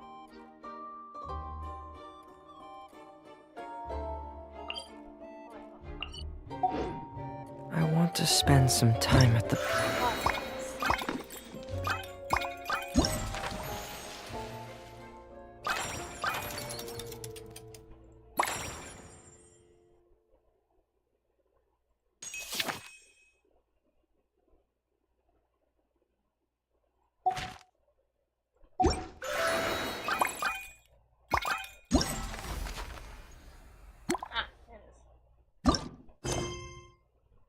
of the sea, in peace and total silence.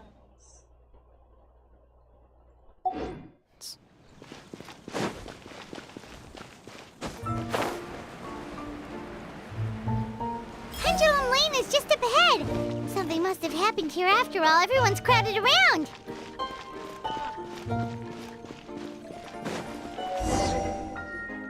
Oh my god, this is terrible! I don't understand. The three great clans of Constellation Metropole have finally made peace with each other. Who could have done this? What happened? Oh no, someone's lying on the ground. Cappe! How did this happen? Captain, you idiot! Wake up! You need to revise your last words or everyone's gonna start suspecting me! Last words? What did he say? If I wind up dead one day, the murderer was Boberano. Ugh, you could have at least pretended to not remember it. I'm sorry, Boberano, but this is an interrogation. I have to give the detective straight answers. Don't worry, Boberano. I don't consider you a suspect, nor do I have the authority to charge anyone with a crime. So, are you the last people to have had contact with him? My sincere condolences. You were travel companions, right? It's a real tragedy. I'm afraid he'll be out cold for another hour and a half, at least. Huh? Yeah, I know. It's despicable. Hitting someone in the back of the head is the second worst act of cruelty there is.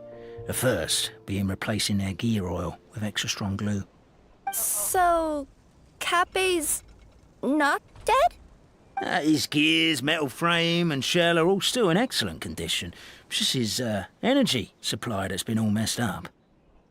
Wait.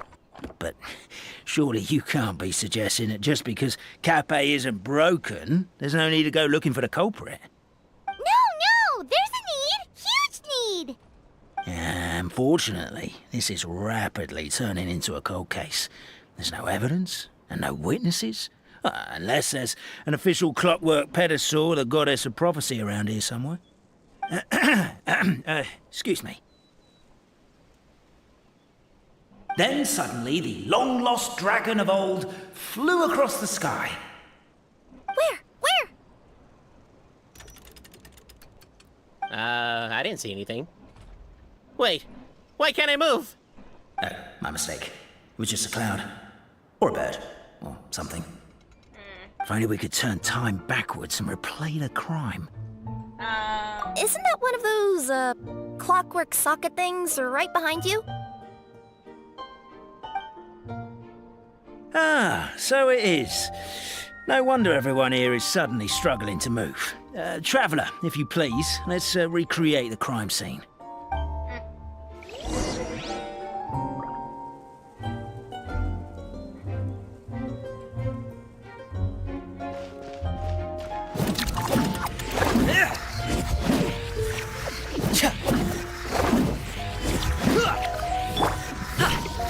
Crime seems too chaotic. I can't make heads or tails of it.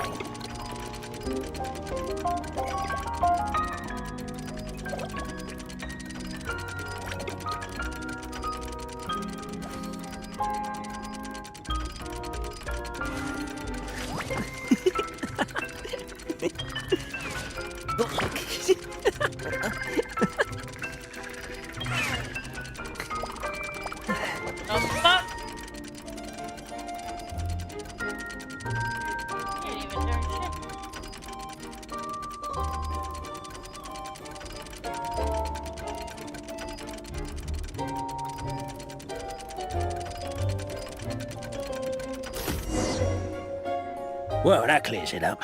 Cape was walking along the street, then he suddenly collapsed. He was faking it. What? So case closed? Aren't you supposed to investigate a little more first? Well, we literally replayed the crime scene and saw it with our own eyes. There's no need for any evidence gathering or powers of deduction now. And besides, maybe the truth is inherently strange by nature.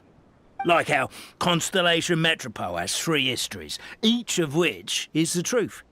But didn't you say Cape was struck in the back of the head and knocked unconscious? For all I know, he could have bashed his head against a toilet bowl before leaving the house, then walked here in a daze before finally passing out. As for why he might have done that, my guess is...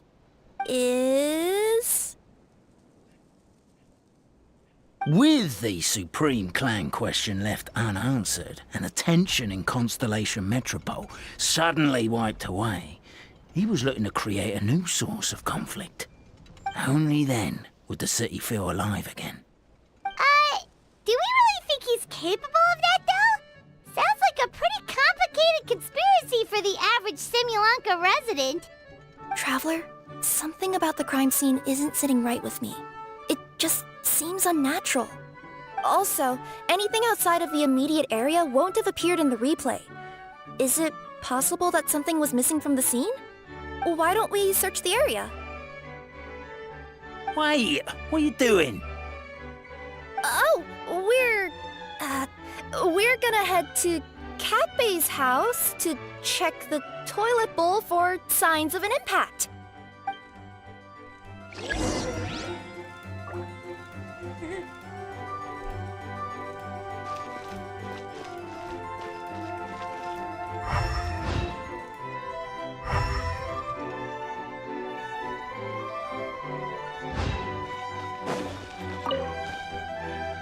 Hello there. Have you seen my spear by any chance? Someone was shouting about a dragon a minute ago, and I instinctively threw it into the sky. Yeah. Oh.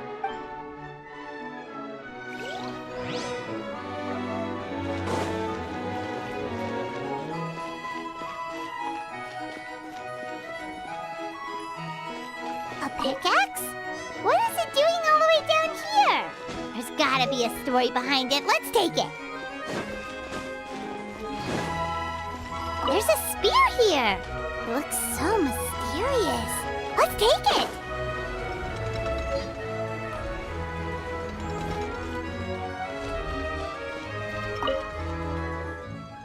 You're not from these parts, are you?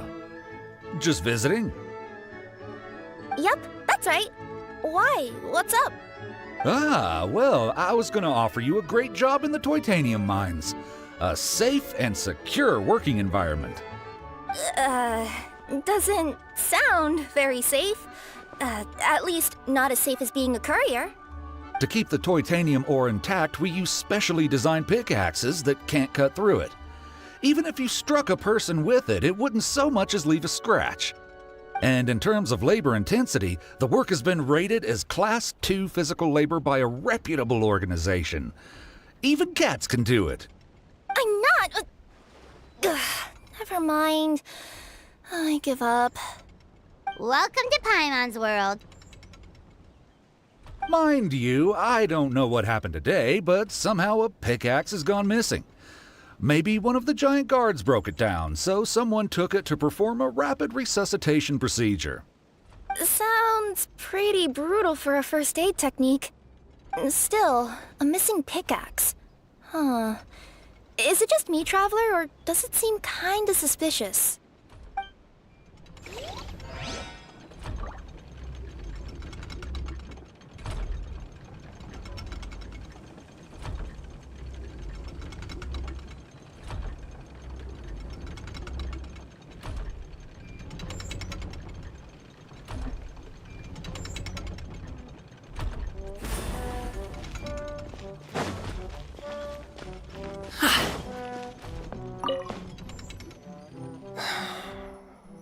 Come here. Whatever it is you were looking to buy, please do come back tomorrow.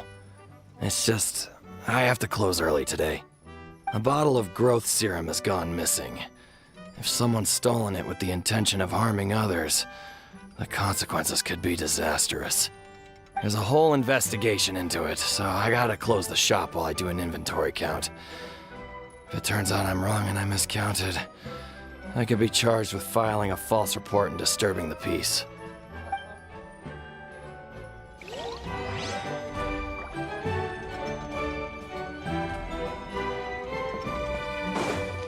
There's a strange potion bottle here. Looks so weird. Let's take it. Let's say one so of these weird. was Let's the weapon take used in the assault. Uh-uh. Which one do you think it is?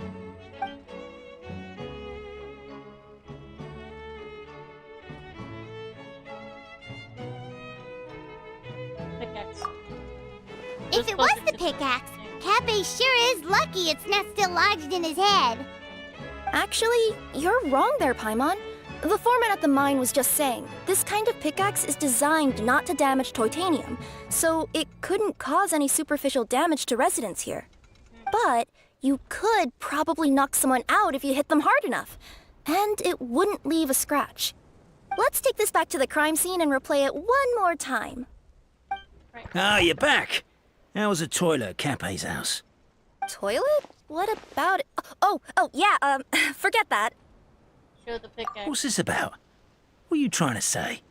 We thought the way Cape fell looked odd, so we searched the area for suspicious items and found this.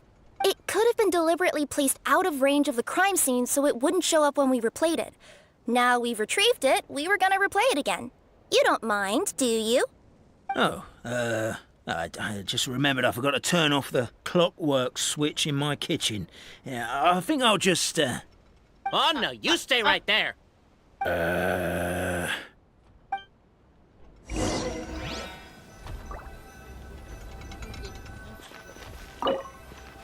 We should be good now.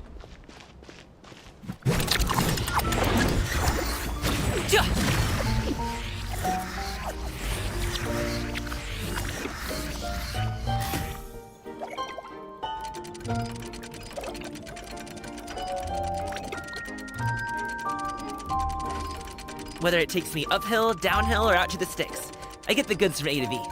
I'll even take them across the sea if needed. So don't worry, you're in safe hands. They don't call me the gold standard guard for nothing.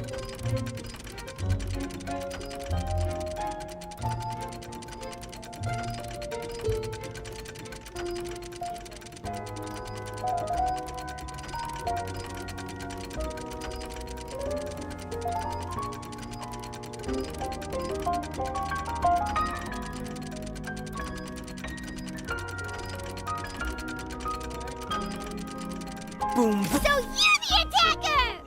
Trail.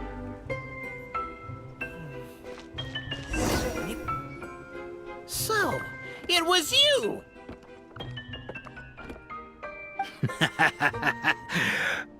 I would congratulate you for cracking the case, but since I did such an abysmal job of covering my tracks, it didn't exactly have your work cut out for you.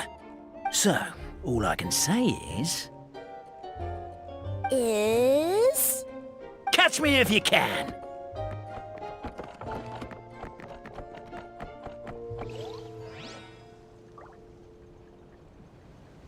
We have a runner!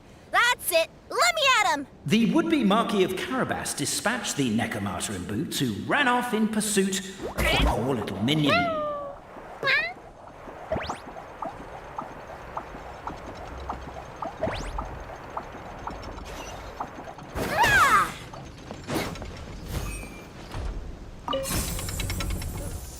The minion's poor little lower back was protesting painfully against the intense physical activity.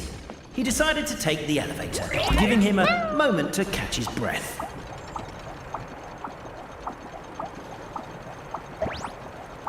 Really? His lower back asked. But the minion had no other choice. He resolved to make the jump down.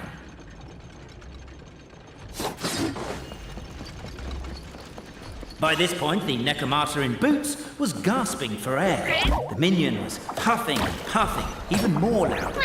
But we'll ignore that. I'm not! Don't underestimate the gold-level courier of the Komania Express!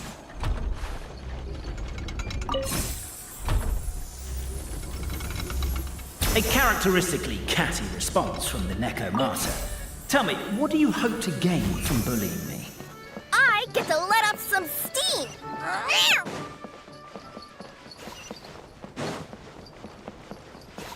Ha-ha! You fell into my trap! In fact, all the glue in this world is created by me, using my narrator powers. I make it and the residents just gather what they need. Rats! Oh, I'm so jealous of you guys right now. You can just jump out of your shoes and keep running, but I'm wearing boots. The unnamed minion made a last-ditch escape attempt. He began his long climb, up the wall, the tall wall. He began his long climb up the tall wall. You call that a tall wall? In Urgent Neko parcel mode, I'll scale it in no time.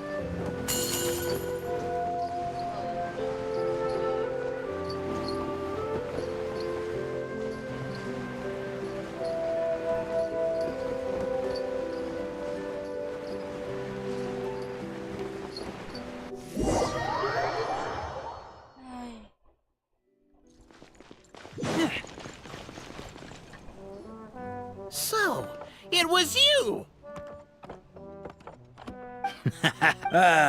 So, catch me if you can.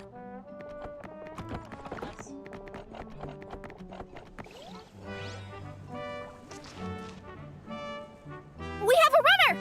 That's it! Let me at him! The would-be Marquis of Carabas dispatched the Necromata in boots, who ran off in pursuit of the poor little minion.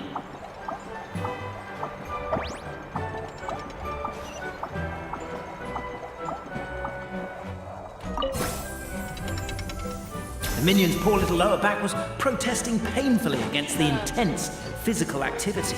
He decided to take the elevator, giving him a moment to catch his breath.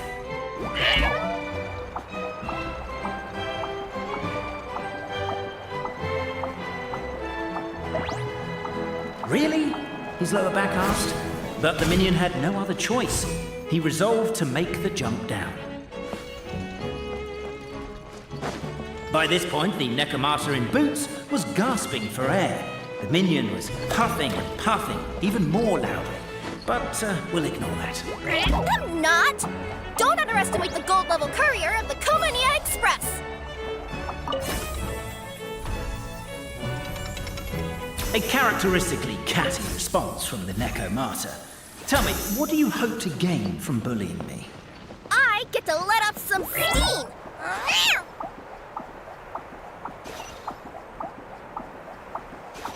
Ha-ha! You fell into my trap.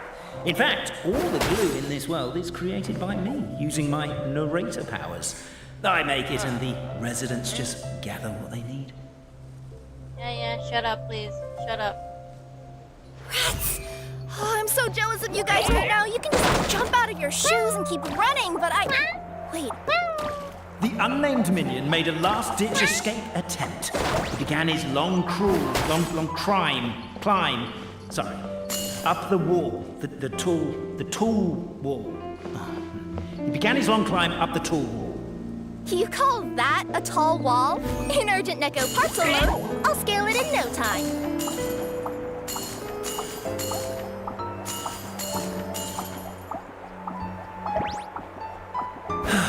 I'm beat. I surrender.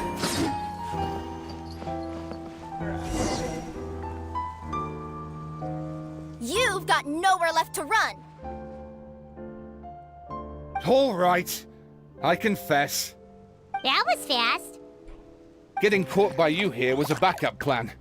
I don't know if what I've done will make things better or not. Time to come clean.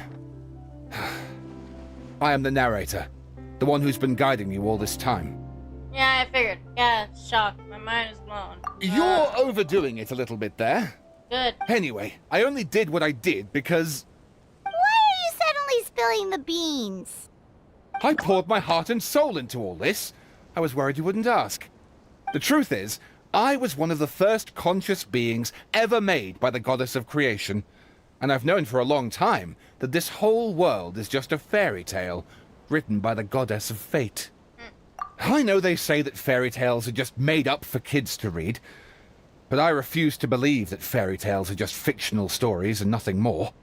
The reason why Constellation Metropole has 3 origin stories is that the goddess of fate wrote 3 drafts and couldn't decide which one she liked best. Then her cat trod all over them, and they all got crumpled together, so the 3 worlds just sort of folded into one. Oh? The goddess of fate was torn between them anyway, since she couldn't decide which ending was best for the dragon or the kids. So when she saw what the cat had done, she simply decided to go with all 3. Who would have thought? But what does any of this have to do with what you did? You're not a fictional character, so you couldn't hope to understand my sorrow.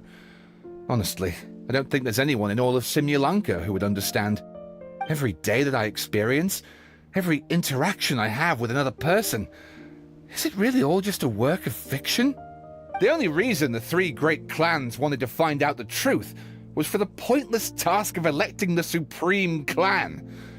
I thought that once they'd learned the truth, it might make them curious enough to investigate further. But as it turned out, they just accepted it and carried on living the same old lives. I have to motivate them to keep looking for answers now that they think they've learned the truth. I have to make them uncomfortable with the superficial explanation that they took at face value. And I have to figure out, once and for all, while you real people from the outside world are still here, are we real? Aww. That's my full confession. Time for you to take me back. I'm guessing I'll probably be forced to make a public apology, then sentenced to half a day in solitary confinement. I definitely deserve half a day. Oh, also, pass this message on to Cape, Bobarano, and Albizzi, if you could. The Great Clockwork Key was originally put in place jointly by the ancestors of the three clans. If the three of them had any ability to cooperate whatsoever, they'd have been able to remove it by themselves. Over all these years, not once have they ever tried removing it together. Oh, my poor child. There's one thing you've been mistaken about this whole time. Huh? Ah! Whose voice is that? Detective? Was that you? Your voice acting's actually pretty good. The reason fairy tales are suitable for children is that they help them to understand the world. Fairy tales may be works of fiction, but at their heart lies an internal logic that is undoubtedly real-world truth in a condensed form. Perhaps they simplify good and evil, and perhaps they hide the darkness in metaphors. But let there be no doubt. The world within fairy tales is as real as can be. And by extension, you and your compatriots are also real. Goddess! Is it really you? The line that separates footnotes from narrative can never be crossed. Never the two shall meet. This is why you have never heard my voice before. But now you wish to break free from the story, and there's a cat nearby, so you can hear my echo. Necromora! Just your echo?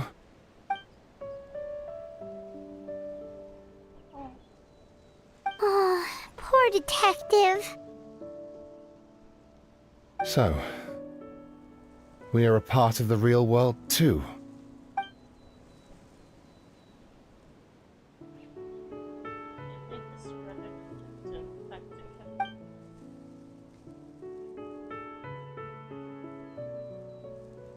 So we need a shot of the crime scene for evidence, a mugshot of the suspect for records, and a photo of the heroes for posterity.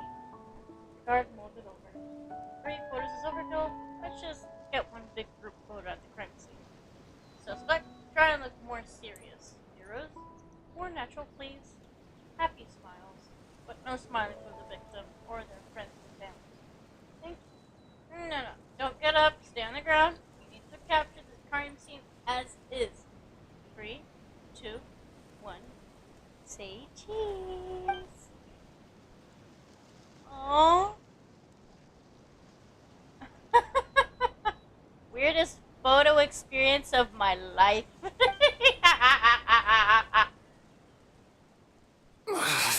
My head's spinning. Albizzi just gave me a quick rundown of the situation. So you caught the detective?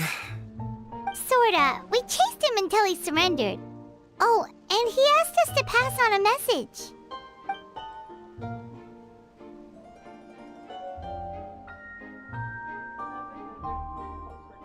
Does he really think we didn't try that? 'Cause we did, after 6 months in that place. Ah, that was my bad. I thought it was a stupid idea at the time, so I didn't really exert myself.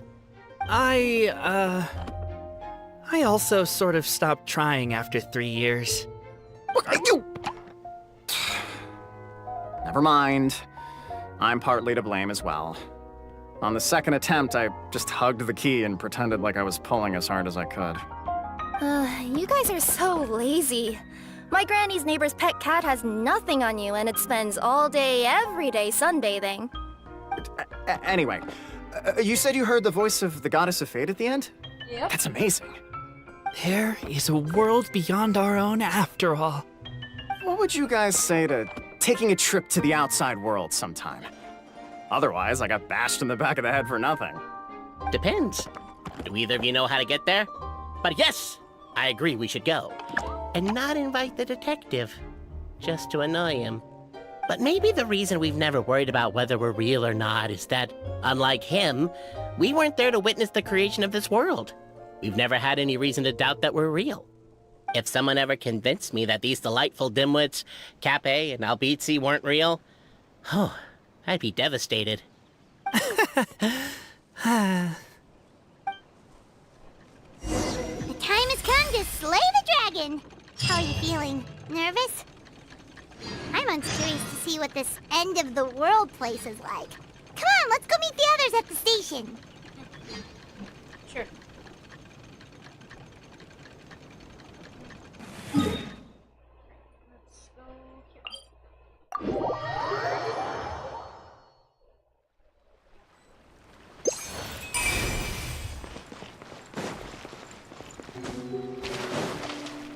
Oh?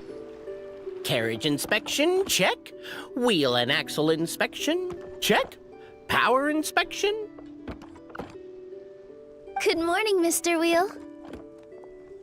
Oh, good morning, heroes of Simulanka. Hey, our old friend Wheel is the driver again. That already puts Paimon at ease. Are you certain you don't want us to accompany you, Your Majesty? I am. You can leave the dragon slaying to us. My partner's a pro. He does it all the time. Teehee. You flatter me. I've only fought 2 and 3. What remarkable friends Her Majesty has. With such great heroes by your side, I'm sure you'll best the dragon with ease. We won't keep you any longer. All right, then. Look after the city for me while I'm gone. Yes, Your Majesty. Just leave it to us. I think we're all set. Time to depart. Next stop, the end of the world! Right. Let's get going. Until the end of the world.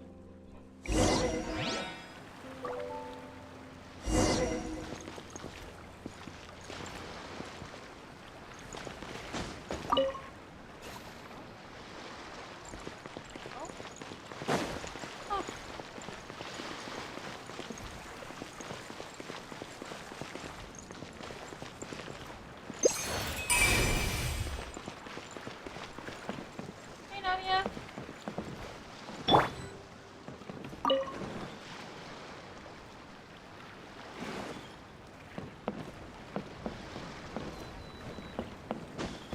Let's go.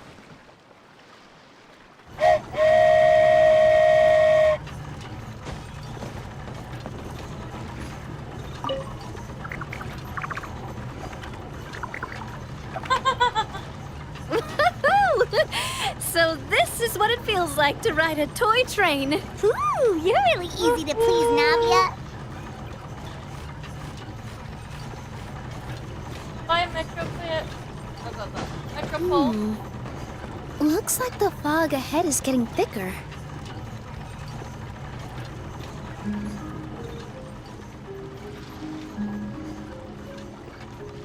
Attention, passengers. We've arrived at the transfer point. All change, please, all change.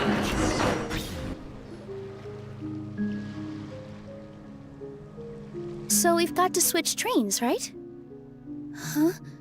What's that? It looks like Haley Churls, they've taken over that platform!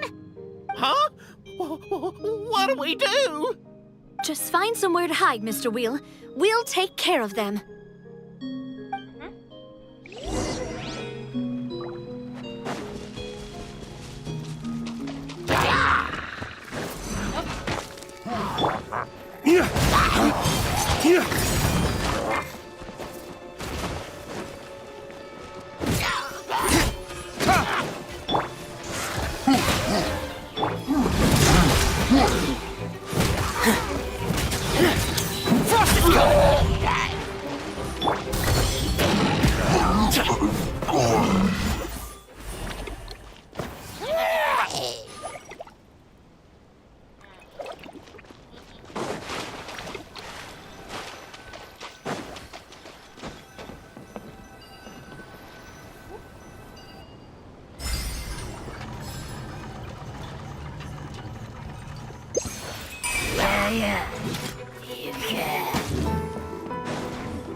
all of them.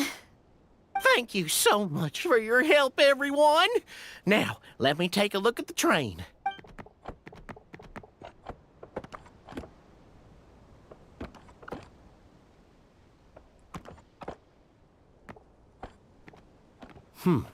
The carriage is a little scratched up, but there doesn't seem to be any real damage. And the engine's still operating normally, so I think we're good to go. Wonderful. Let's keep going then.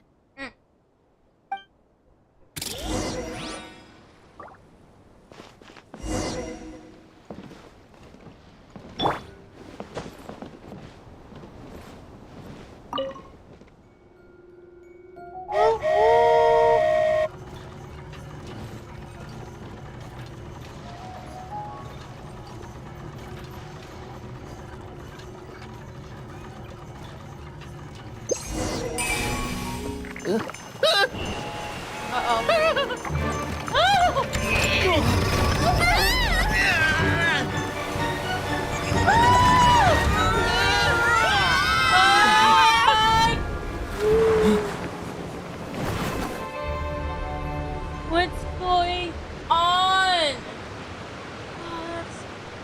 That's cool. Go forth and witness this world, my Free falling. Make sure to be nice to everyone. I leave it to you.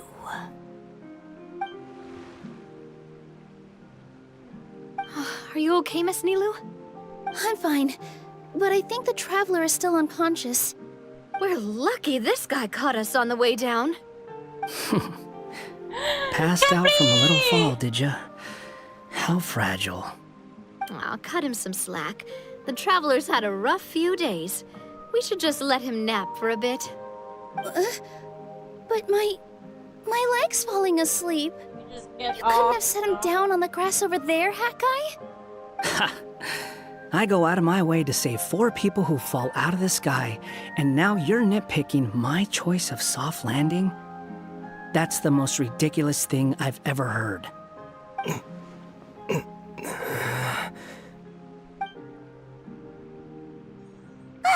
He's awake. Morning, sunshine. You were having a nice little dream there, weren't you? Not gonna lie, it was kind of adorable. What happened?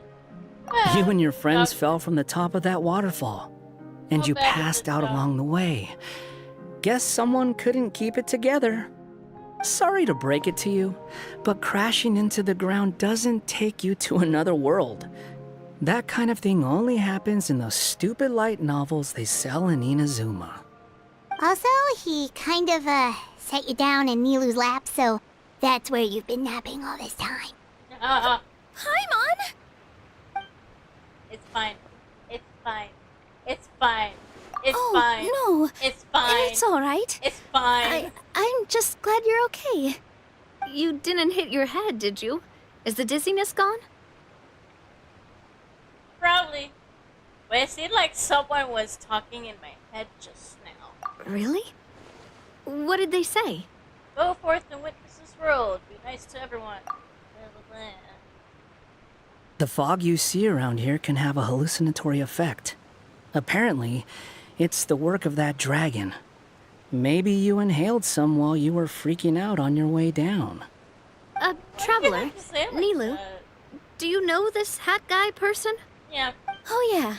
He's a student at the academia. We met during the last Inter-Darshan Championship. He was representing the Vahumana Darshan. Well then, hello there, friend. I'm Navia, the president of Spina di Rosula. It's very nice to meet you. So, should I just call you Hat Guy as well? Seems like that's what everyone's calling you. Sure. Whatever.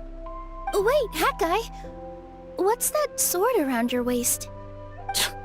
An unwelcome encumbrance, that's what. I've had it ever since I woke up here. Tried to toss it, but no matter what I do, it always reappears. Such a pain. Anyway, if any of you want the hero sword, You can have it. Wait, it's called what? The hero's sword. Meant to be wielded by the hero. I know. Me of all people, right? The irony. What? You're the hero of this world? Will you calm down?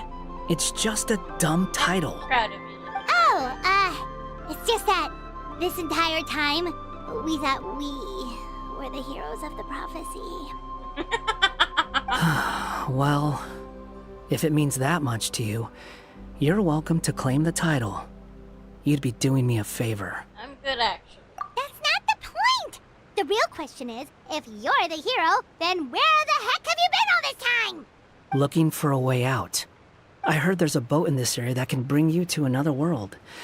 So I came to investigate. But look at the state of things around here. The lighthouse collapsed. The boat won't budge. I say we try to find a different way out. Huh. Paimon's guessing a voice told you what you were supposed to do here. That's what happened with Navia and Nilu, at least. You expect me to take orders from some disembodied voice? Hey, wait, where are you going? To find the so-called source of this world's misfortune. The dragon responsible for this whole mess. Wait, we came here to fight the dragon as well. Why don't we go together? Grab that dragon scale over there before you leave. It'll come in handy later. A dragon scale? Where? How did you know about it? What's it for? And... Have you ever considered keeping your questions to yourself? Because if you actually expect me to answer them all, we'll be here until the next Interdarshan Championship. You little... Paimon thought you might have learned some manners by now, but clearly not! Paimon. That's not in front of the kids. Not in front of the kids, Paimon.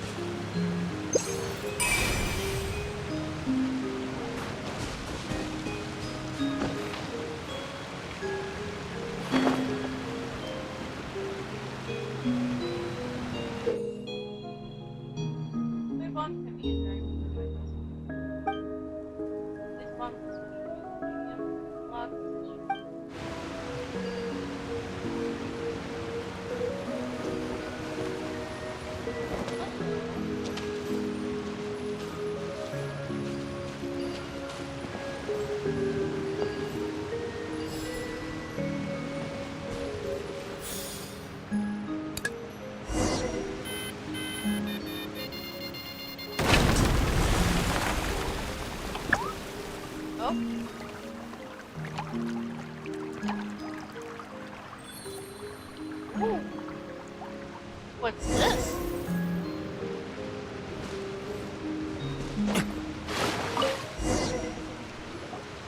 This should do it, right? Wow, this scale is amazing! It turns everything it touches into something hard, almost like a toy block! It doesn't seem to work on us, though.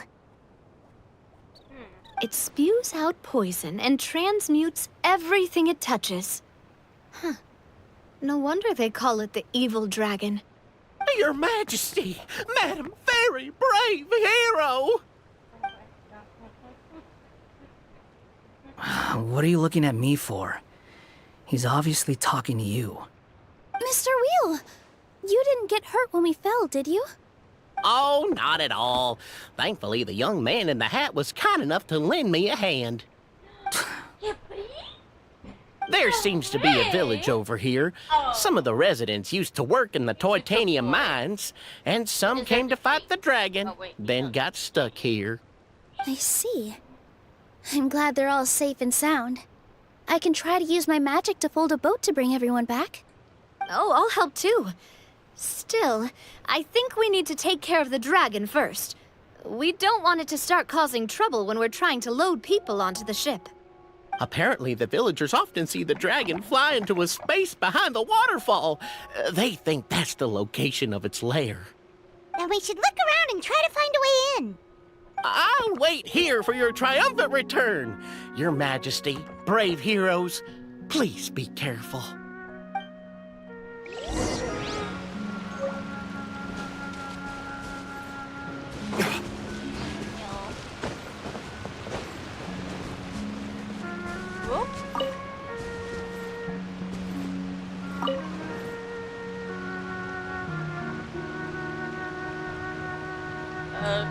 No, thank you. Oh.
Better than nothing. Oh. Oh. Landing on, jumping up from high up. Wait. So you're like.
Oi!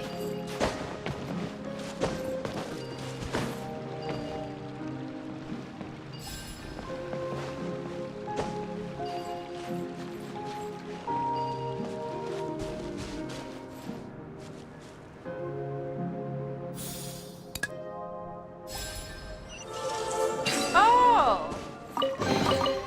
I suppose this will do. Ah! Oh!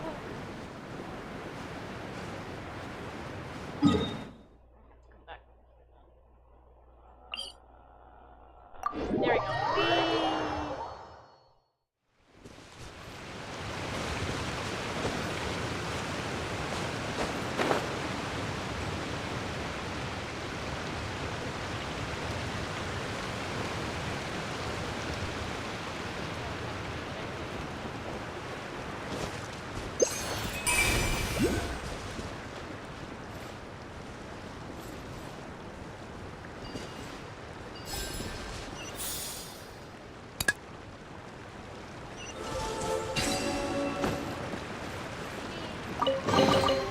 We'll need more where that came from.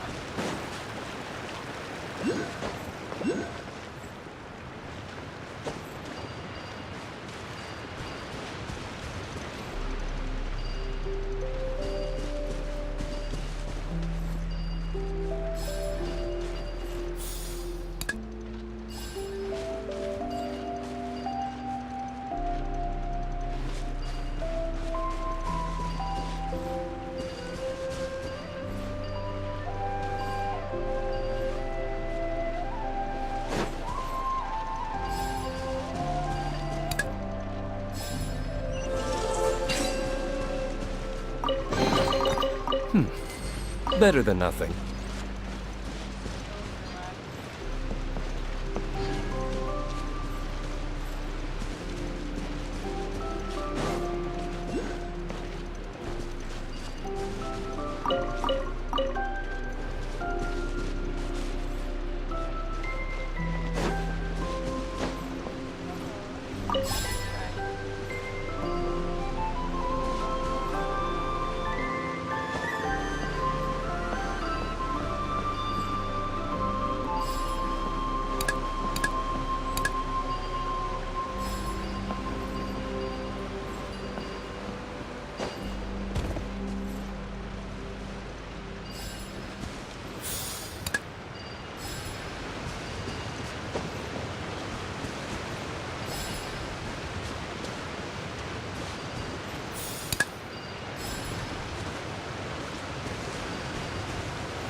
Better than nothing.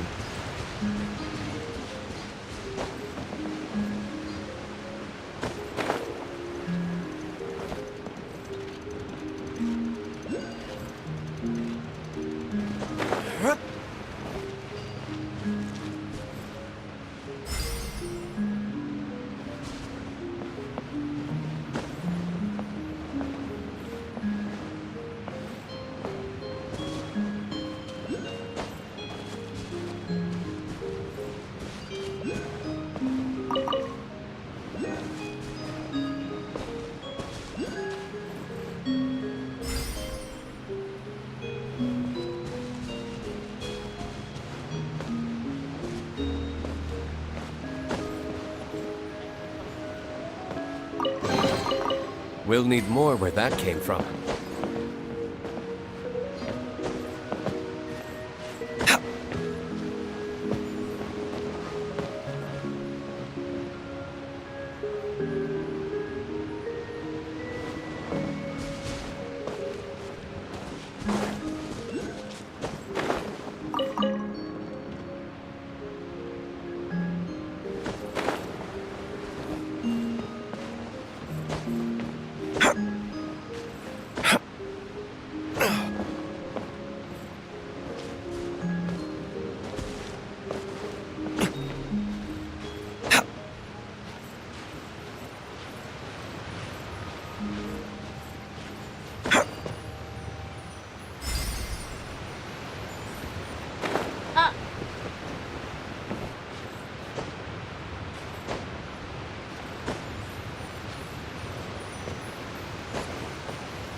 I like this bird's eye view.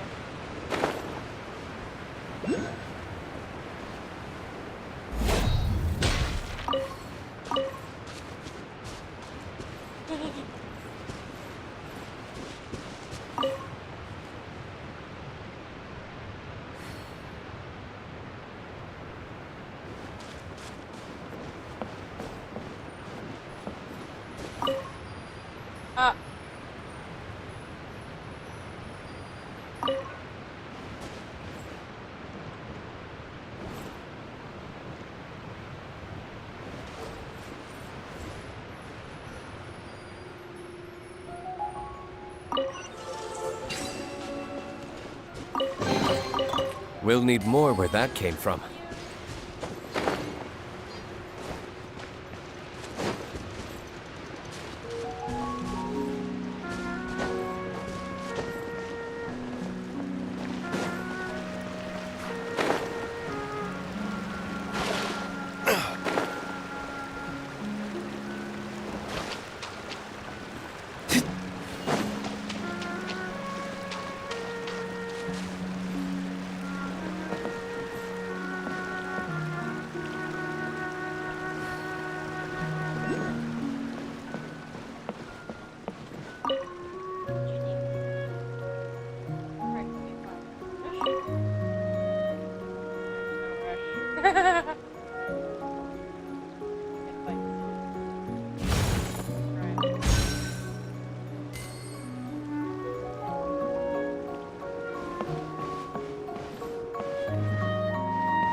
Frost is coming!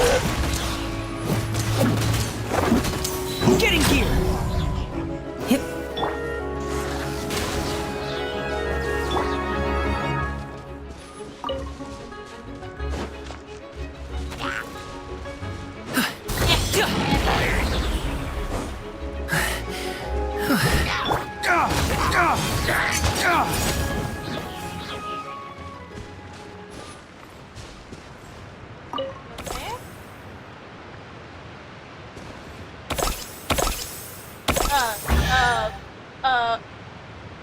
Okay.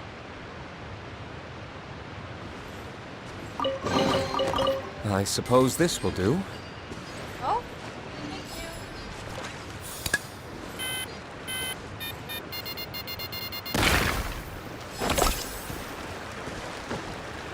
Bye.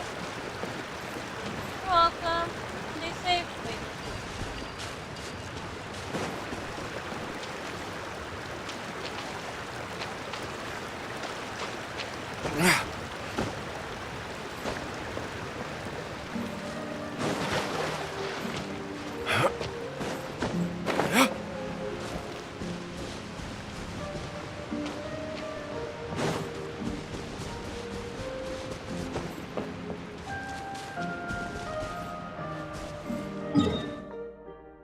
I think I did everything over here.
get to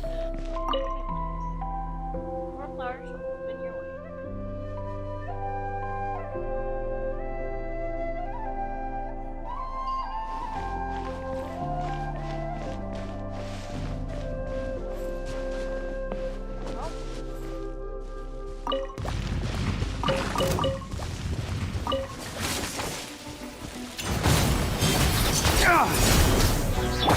Stop it now! Congratulations!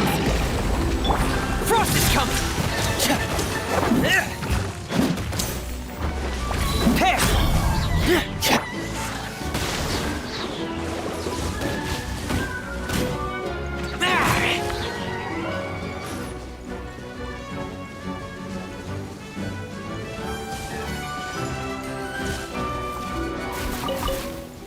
Where's the other one?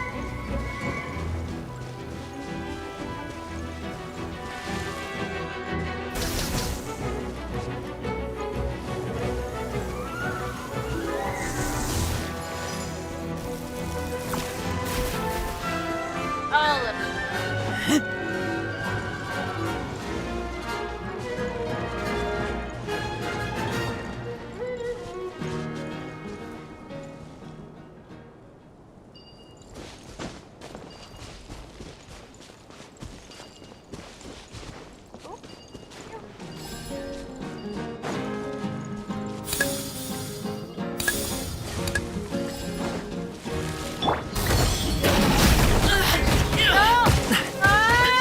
Stop it now! My boy!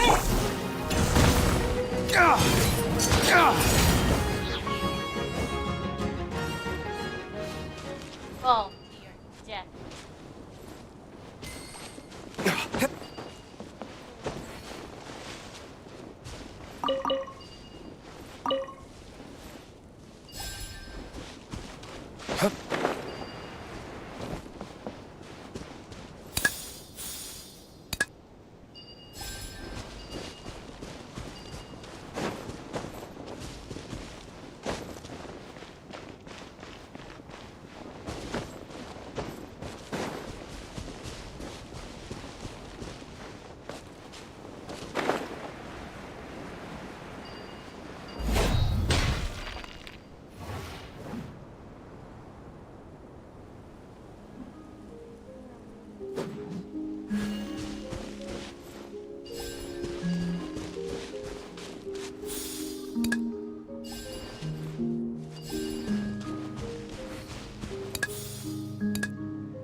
I suppose this will do.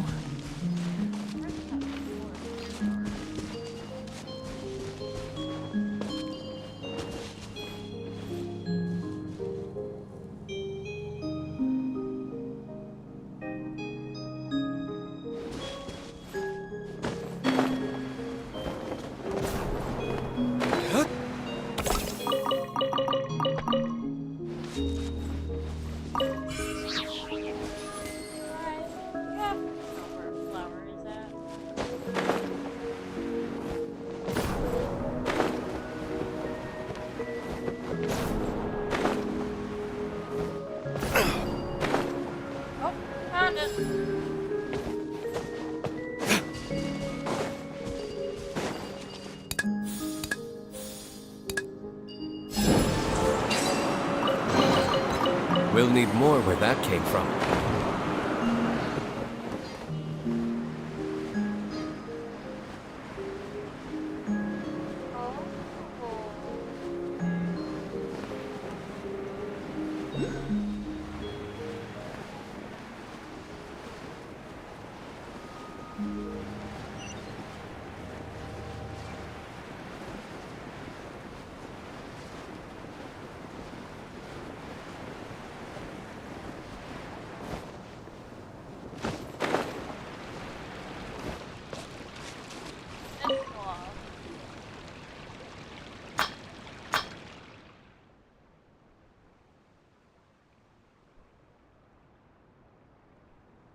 This isn't something I can just. Oh.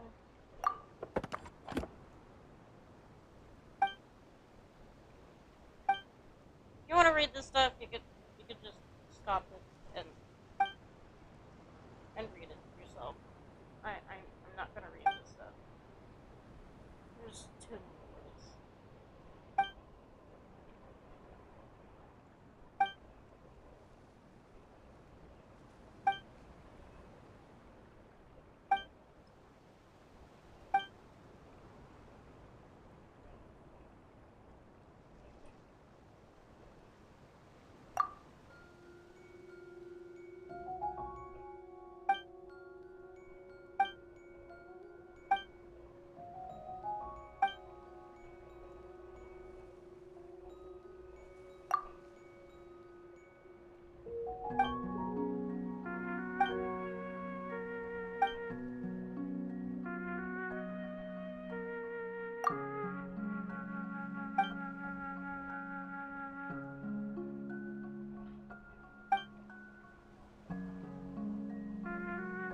Oh, my head.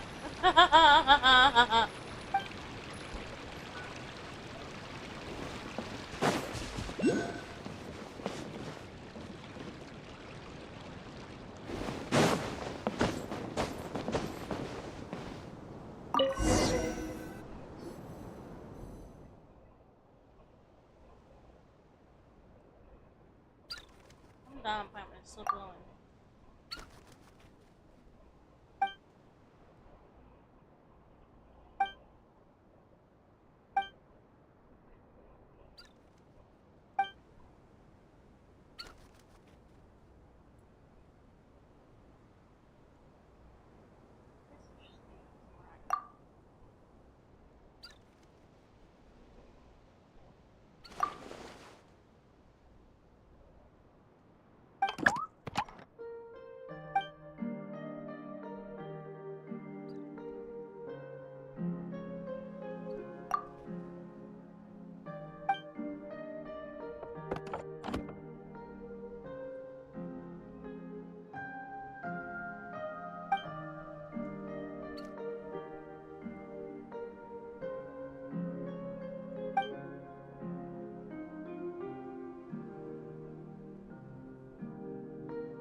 I've been drinking a lot of water these days.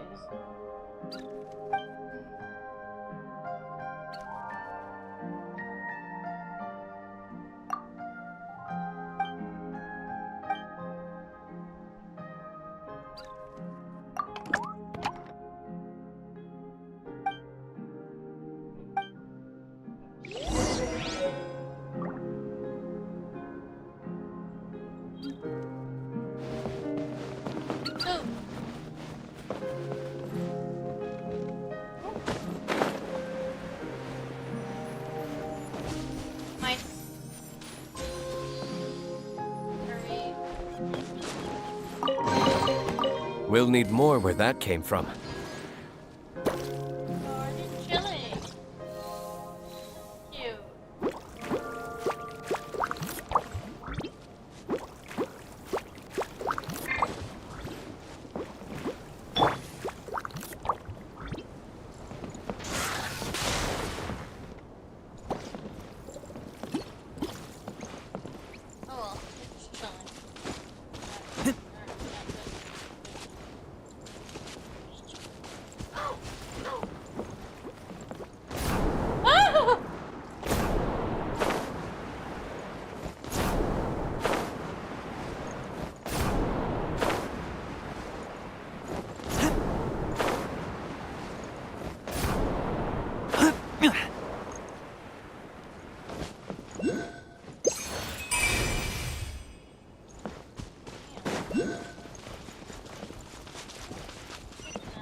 almost there. Look at that. Ayy.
There you are.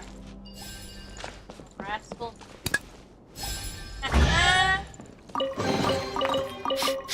Smell of treasure.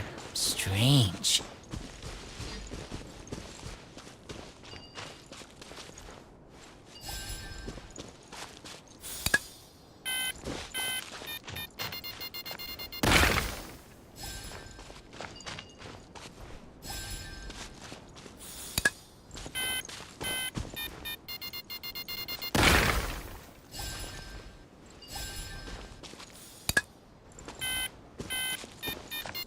It's Minecraft.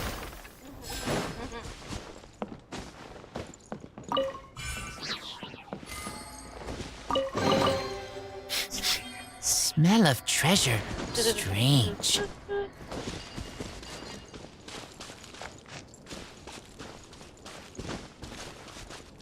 Oh? What you doing there, buddy?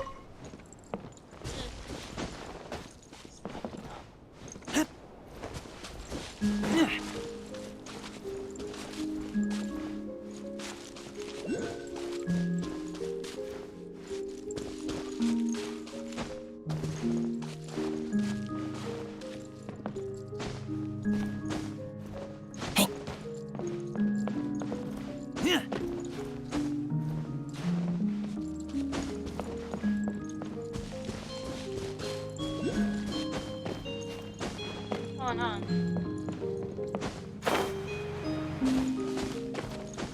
I got you.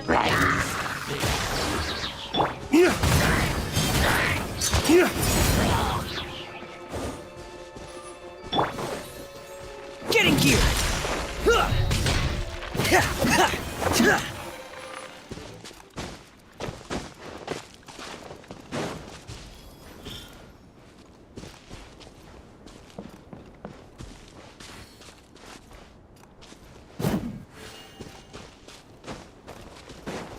Right.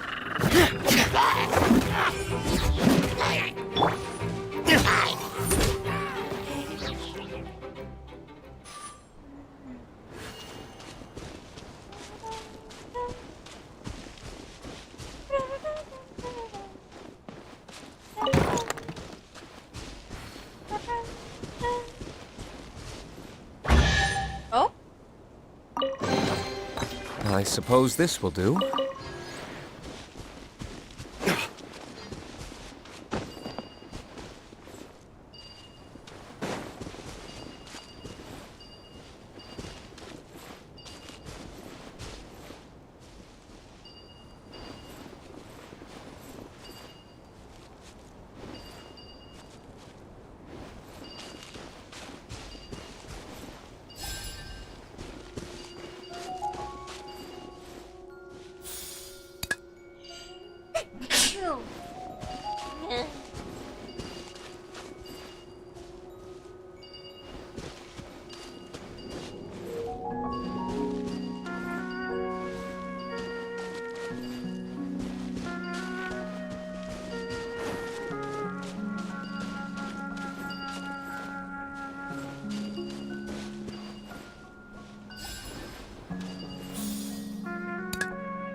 Better than nothing.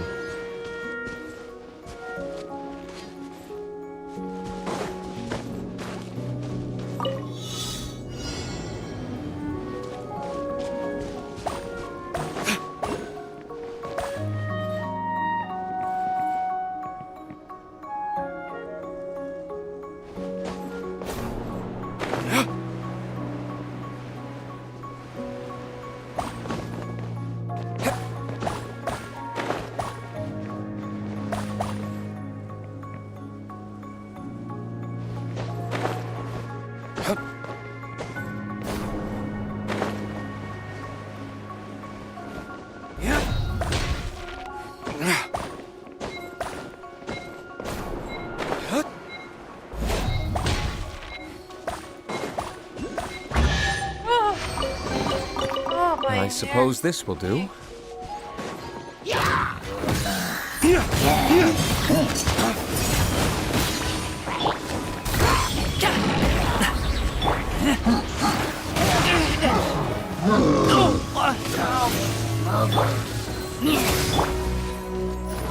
Frost is coming!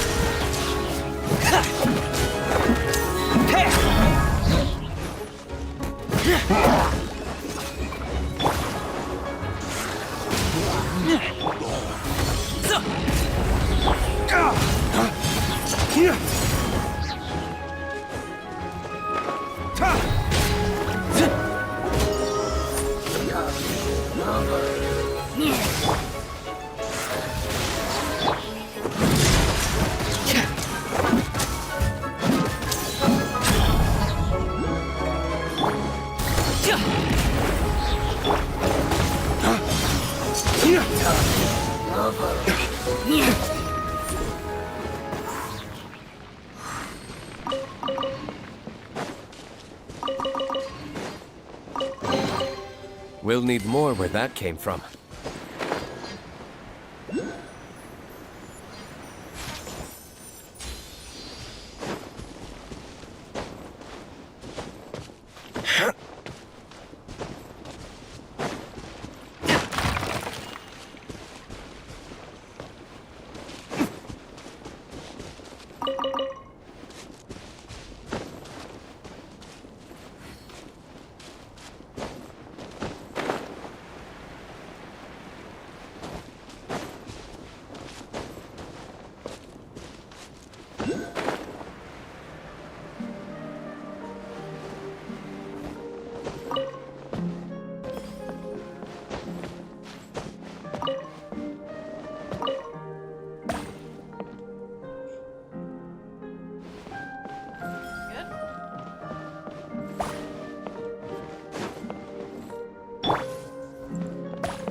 Smell of treasure.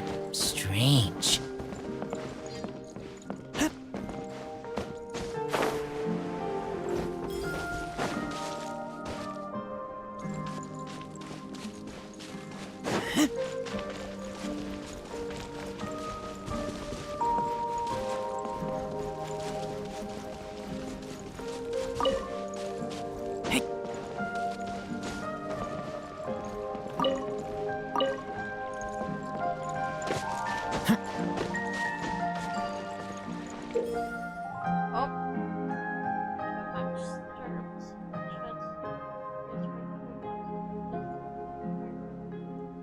Oh, okay.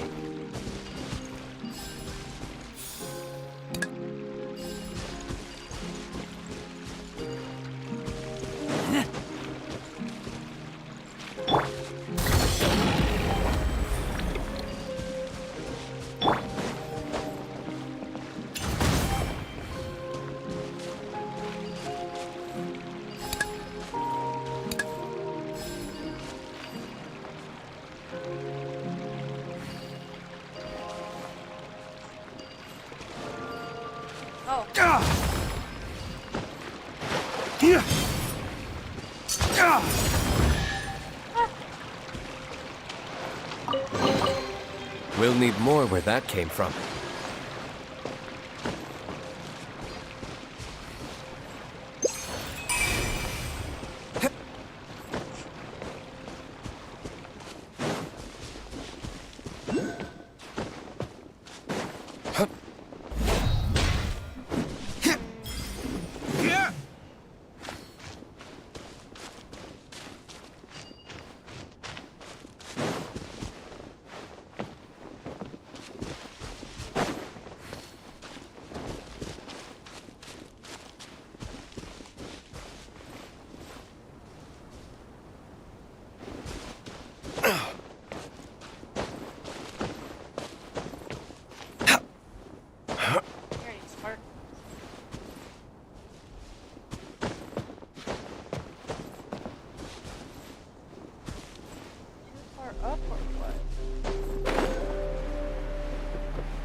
Get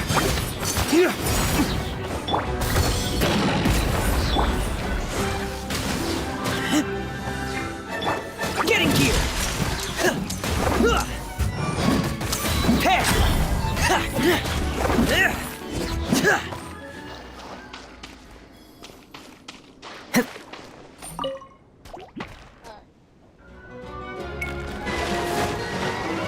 Frost is coming!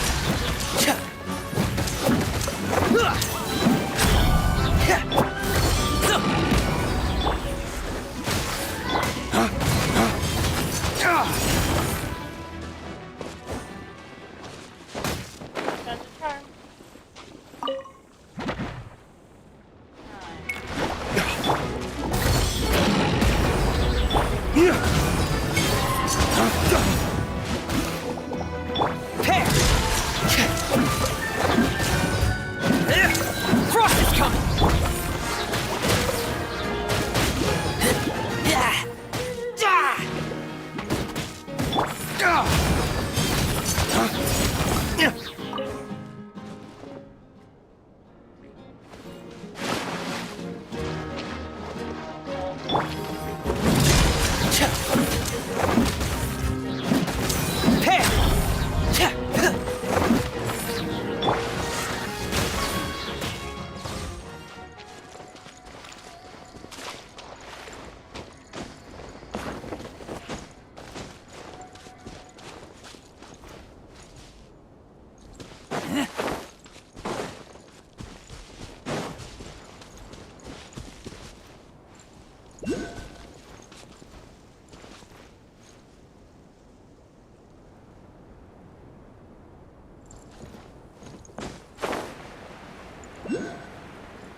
Smell of treasure. Strange.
Where do you want this stuff delivered to, boss?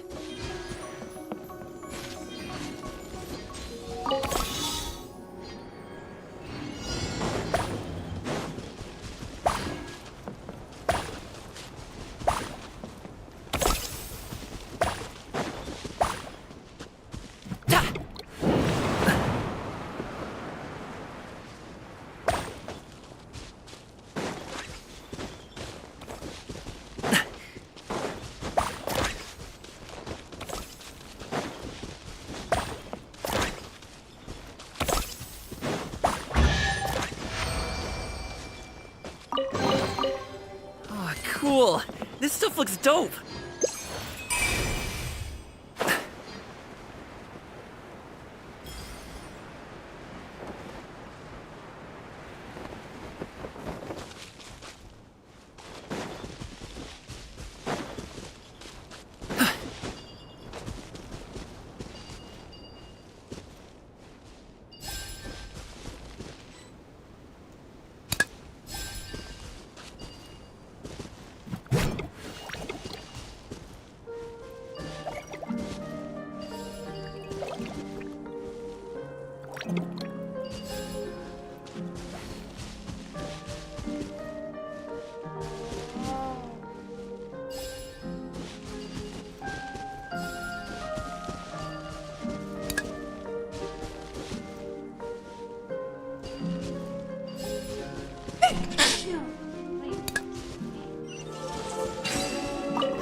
Cool. This stuff looks dope.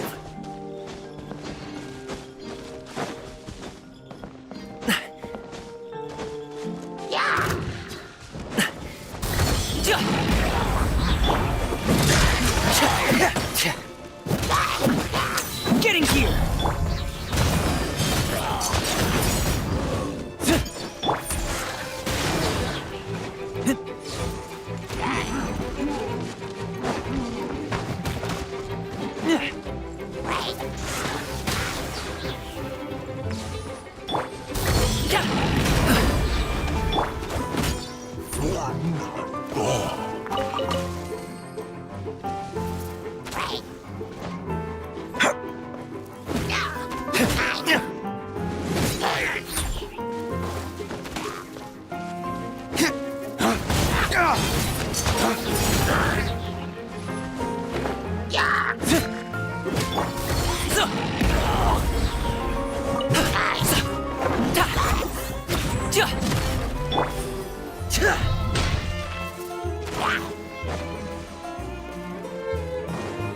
Frost is coming!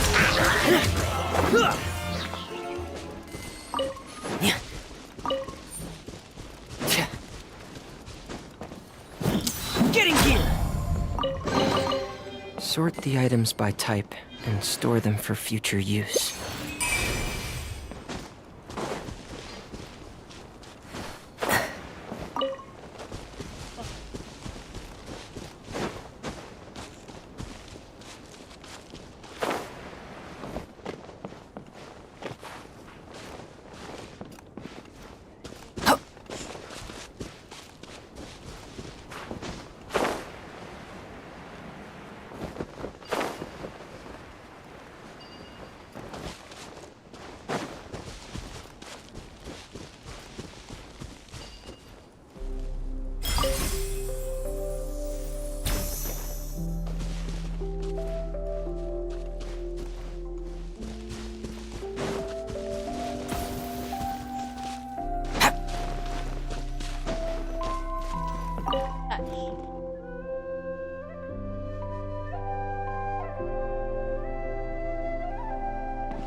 Oh.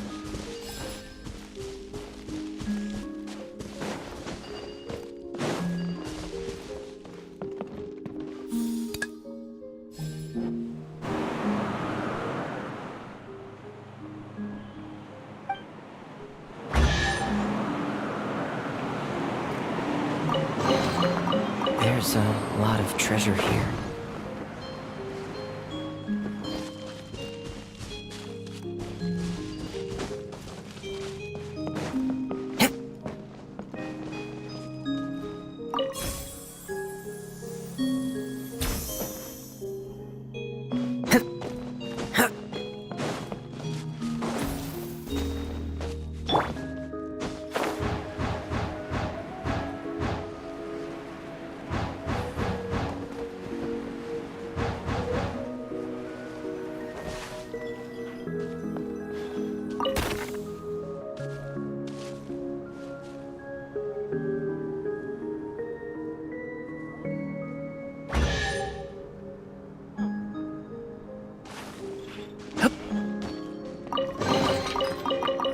Cool.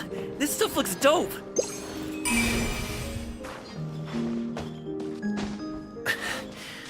Whew.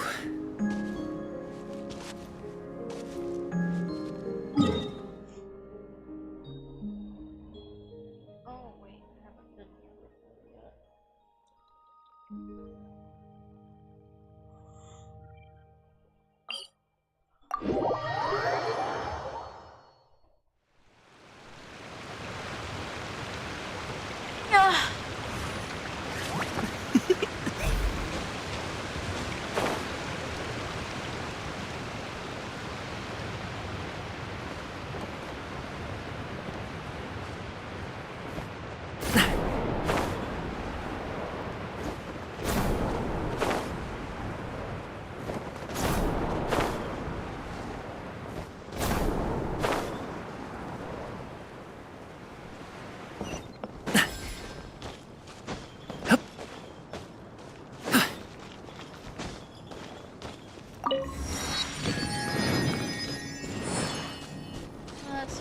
day, guys.